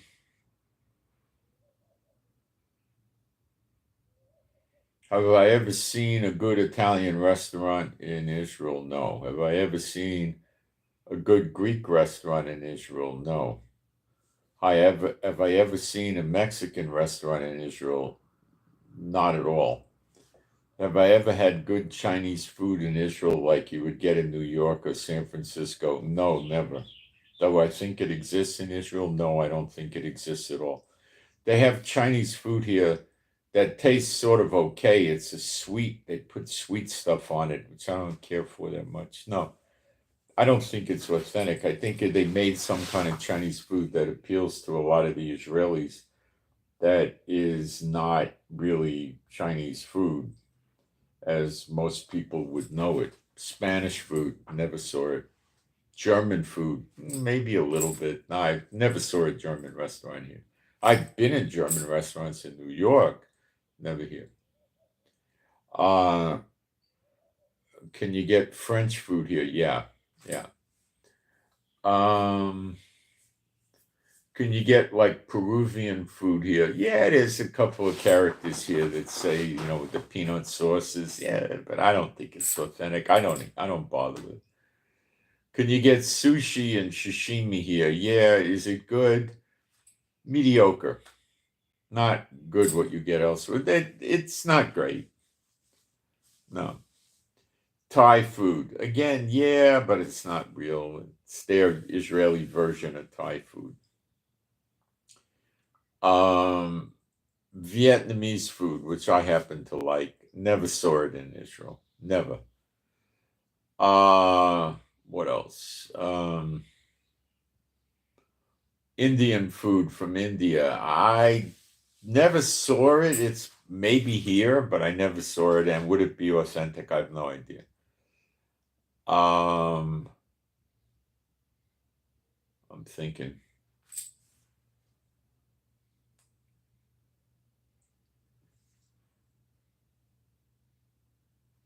Do they have restaurants that sell fresh game? Like, even though they would be clean animals, I never saw it. like deer or moose or something. I never saw it. Can you get good fish in Israel? That you can truly get. Yes. The salmon we have here is fantastic. I had salmon on my breakfast yesterday. It was very, very good. Very good. Tilapia, yeah. They have a fish called St. Peter's fish in the Galilee. It's tilapia. They got some other white fish. Yeah, you can get good fish in Israel from the Mediterranean, the Sea of Galilee, and place. Yeah, yeah. You can do good with that. Good tuna, good salmon. Yeah. They sell fish eggs here rather cheap. They sell stuff here that comes, it's not imported from Ukraine, but it's a Ukraine dish. I don't know how you pronounce it. It's Ikra. It has small fish eggs in a paste made out of eggplant, and you spread it on a bread or something like that. It's very, very good. They don't have real bagels in Israel. Sorry. They have bagel-like objects in Israel they call bagels, and they do not taste anything like an American bagel. They're junk. A waste of your time eating them for the most part. I should rephrase. 95% of the bagels in Israel are junk. That I have seen possibly two places that actually, maybe even three at the most, that actually make real bagels. So they do exist, but they're rare and they're hard to find. They're cheap if you find them. But yeah, they do have them, but it's extremely rare. They take bread type objects and make it into the shape of a bagel and tell you it's a bagel. And then make it even worse. They put sesame seeds all over these things. Who the heck in America eats a bagel with sesame seeds? It's like ridiculous. You want garlic, you want onion, you want stuff like that. Poppy seeds, not sesame seeds. It's nonsense. Ice cream. Yeah, they got Ben and Jerry's and they got Haagen-Dazs, real ice cream. Nestle's makes ice cream. It's not ice cream. I mean, it looks like ice cream, but it's just poisonous garbage or something. Yeah, I would never eat it. Bagels and lox. Yeah, you can get decent cream. You can get Philadelphia cream cheese here. You can get real cream cheese, and you can put it on. You're not going to find a good bagel very easily. You can put it on some rolls you like, and cream cheese and the salmon. Smoked salmon is very, very good here. Delicious. I mean, it's really good. The beef here in Israel, the chicken and the turkey, you got to buy the non-kosher stuff. I mean, you see, the Bible, it's a clean and the unclean animal. They got the kosher thing the rabbis added into it. It jacks the price of the food up, I guess, my guess, about a third. So you go to the non-kosher supermarkets and you get good beef that tastes like beef. What the rabbis process is they wash the beef or the chicken or the turkey, whatever, with water. Then they put big, thick granule salt all over it and let it sit there for a while. Then they wash the salt off and run it with water again, and then they repeat. So by the time you've washed the meat twice and salted it heavily twice with thick salt, not good Himalayan salt, you've ruined the texture of the meat and the taste of the meat. And it's pure crap, in my opinion. Tastes like crap. That's my take on it. Okay. Chicken wings are dirt cheap in Israel. They consider them garbage. Basically, they don't. You can buy them for almost nothing and put them in an air fryer, and they come out really good. Or put them on a grill. Good hot dogs in Israel, non-existent. Never saw them. No interest. People have no interest in eating that. Never saw it. Um,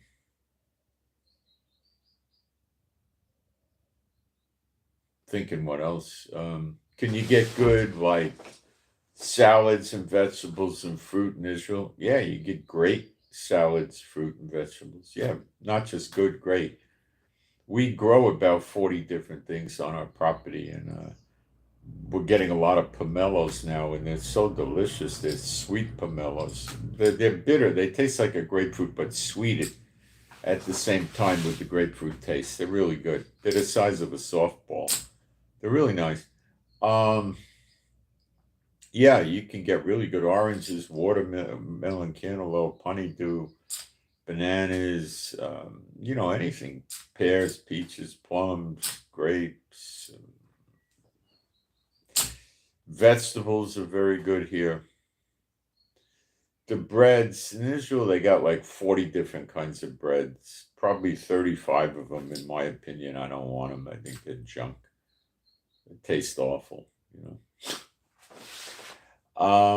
I eat matzah not because I think it's a commandment to eat all year round or anything like that. It's actually not the unleavened bread in the Bible. I believe the unleavened bread in the Bible was barley bread. Matzah is wheat. But I keep some in the house and eat it year round. I like it with cream cheese and stuff like that. There's no prohibition against it.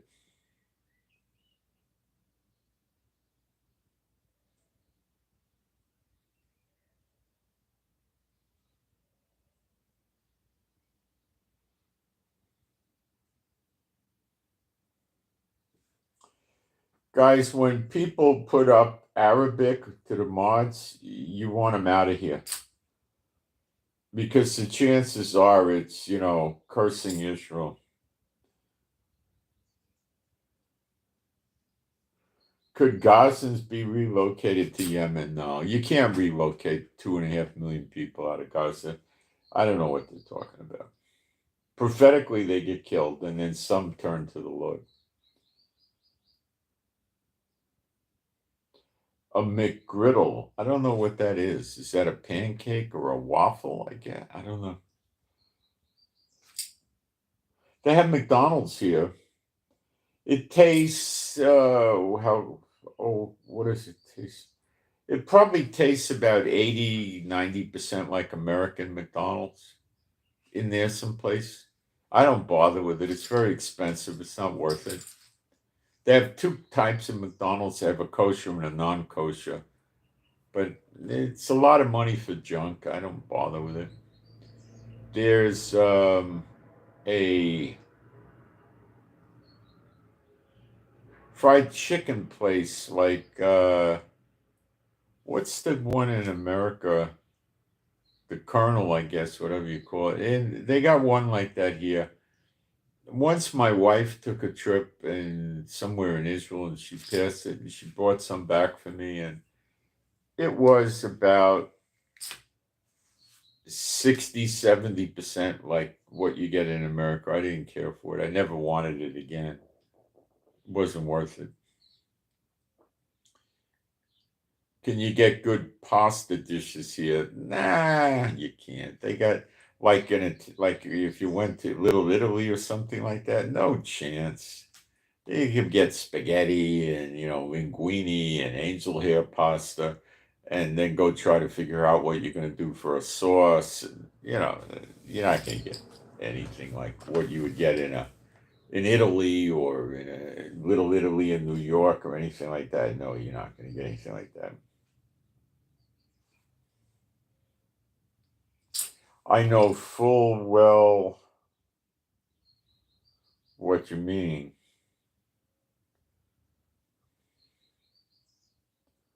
I don't have any idea. You said I'm full, so you're insulting me. Why don't you, uh, Ziolias? Gee, that hurt. Oh my gosh, am I ever going to recover from this? Oh my gosh. Toss salad for this one, guys. It's just a hater.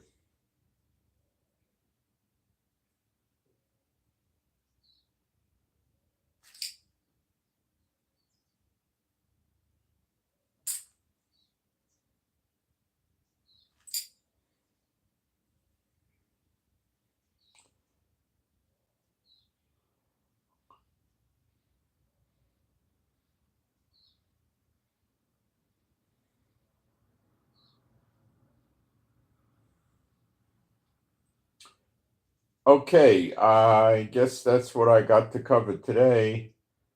Uh, Fries. Yeah, you can get good French fries here. Real good. Um, there was a Chinese restaurant I found that had real egg rolls that tasted like they do in San Francisco. But I think they lost their chef and now they went back to making, uh, counterfeit Chinese egg rolls that taste like garbage. Um, you can't get chicken chow mein here. You can't get chicken chop suey. You can't get chicken chow fun noodles here. You can't get any good wonton soup here or egg drop soup here that tastes right. You can't get any of that here. You just they got crazy dishes that they're okay to eat, but they're certainly not Chinese food. And they got the Japanese stuff here, but it doesn't taste like Japanese food in Japan down in San Francisco or in New York or something like that. Not even close. No, it doesn't taste right. The food here is a problem, and they eat Arab food. They take meat and put it on skewers and put it on a grill, and they eat that.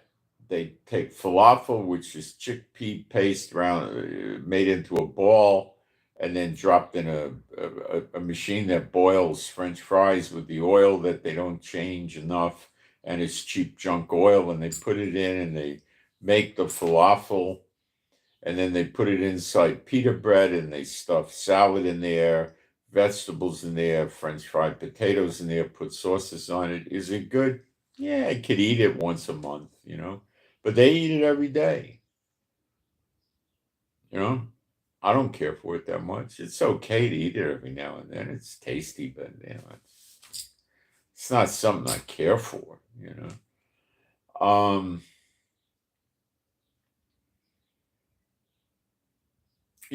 Buying their steaks here, you buy like I don't know, they're junk, eh? You got to go to the non-kosher places. And there you can get a New York strip, or you can get a T-bone or a porterhouse. These are not cuts that they consider kosher cuts. There's nothing in the Bible about a cut of meat. It's head to tail. But I mean, it's nonsense. So you don't get the cuts with the bone in it, and the meat tastes pretty bad. It's just not worth eating. Are the eggs good? Yeah, the eggs are good. Can you get organic food here? Yeah, quite a bit. It's expensive. You can get quite a bit of it. Um,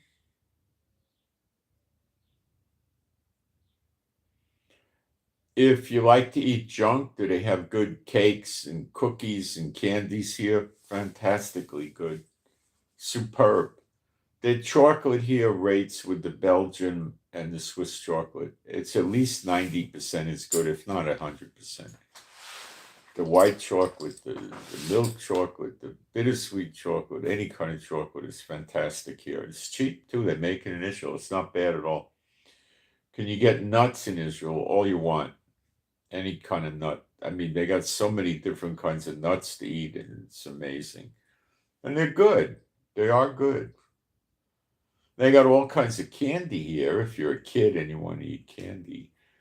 They got all kinds of breakfast cereals here if you like eating sugar in the morning. They've got maybe there's two or three or four at the most healthy cereals, if there is such a thing, even as a healthy cereal, but they're very few. Um, there's any kind of crazy bread you ever wanted to have, but they don't have Ezekiel bread. But you can get whole grain bread, you can get rye bread, you can get this bread, you can get that bread, whatever bread you want, you're going to be able to get it. Is it going to be really good? No. No, it could be. I don't know. I don't. Yeah, it might be. I don't know. It's not that. You know. It's bread. I mean, the regular pasta like spaghetti and linguine, it tastes like the pasta you buy in the supermarket in America. It tastes that way. The sauces, they got the sauces in the jars just like you have in America. Same thing. can you buy the tomatoes from Italy? There are stores that actually sell that stuff here.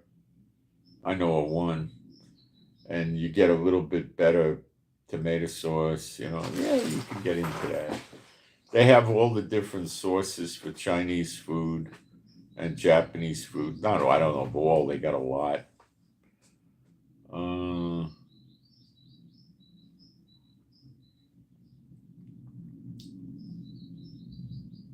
Just depends what you want to eat.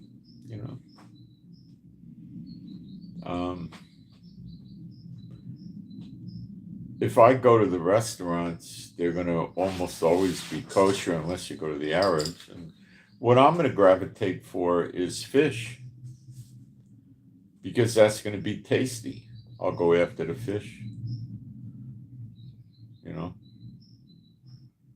I don't want to go after the steak because it's going to be tough and tasteless.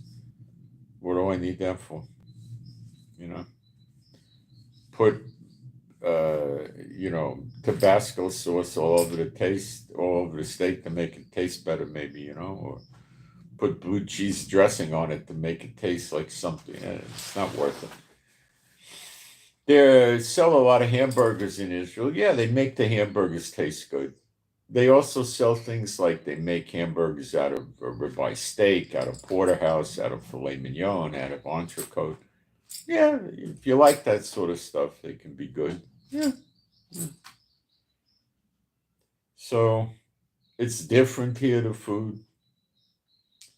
And, they like a lot of shawarma, a lot of falafel. And if you go to the Arab restaurants, which I wouldn't do in these days with the war, but before I used to go, they would give you little dishes of salad as soon as you sit down. I'm talking maybe 12 to 16 different little salads.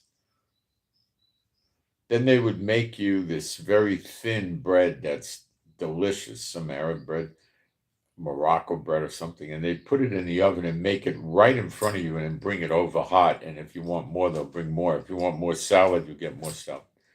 And then you can get a lot of good dishes there. They had the steak stuff, and they had chicken stuff and fish.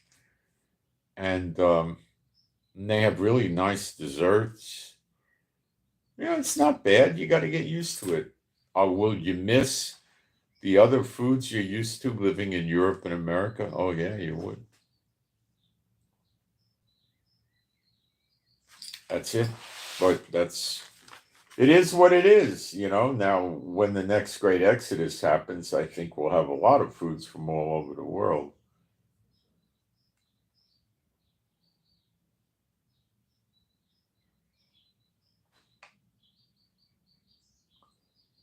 As per company policy, please let me know if you see any other than their own experience. I don't know what you're asking me for. I don't understand. Okay, so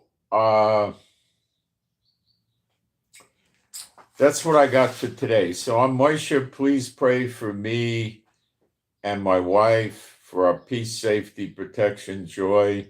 I'm waiting on some packages. Please pray that they come quickly and correctly.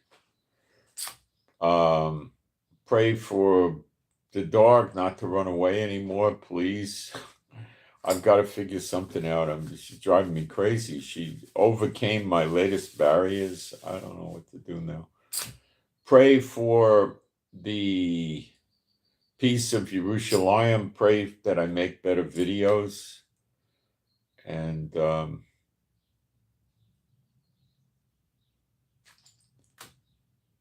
I guess that's what I got. And I send and pray for our animals and pets to be happy, healthy, and whole. They're all rescues. And I send my shalom to all those who love Yeshua HaMashiach. I hope you got something out of this. And read Jeremiah 30, verse 11, and read Jeremiah 46, verse 28. Read it in your own Bible, and you'll know it was never yet fulfilled. And then you'll realize it's going to be fulfilled, and it might get you back into reality, biblical reality. Okay, guys, I'm out. Thank you.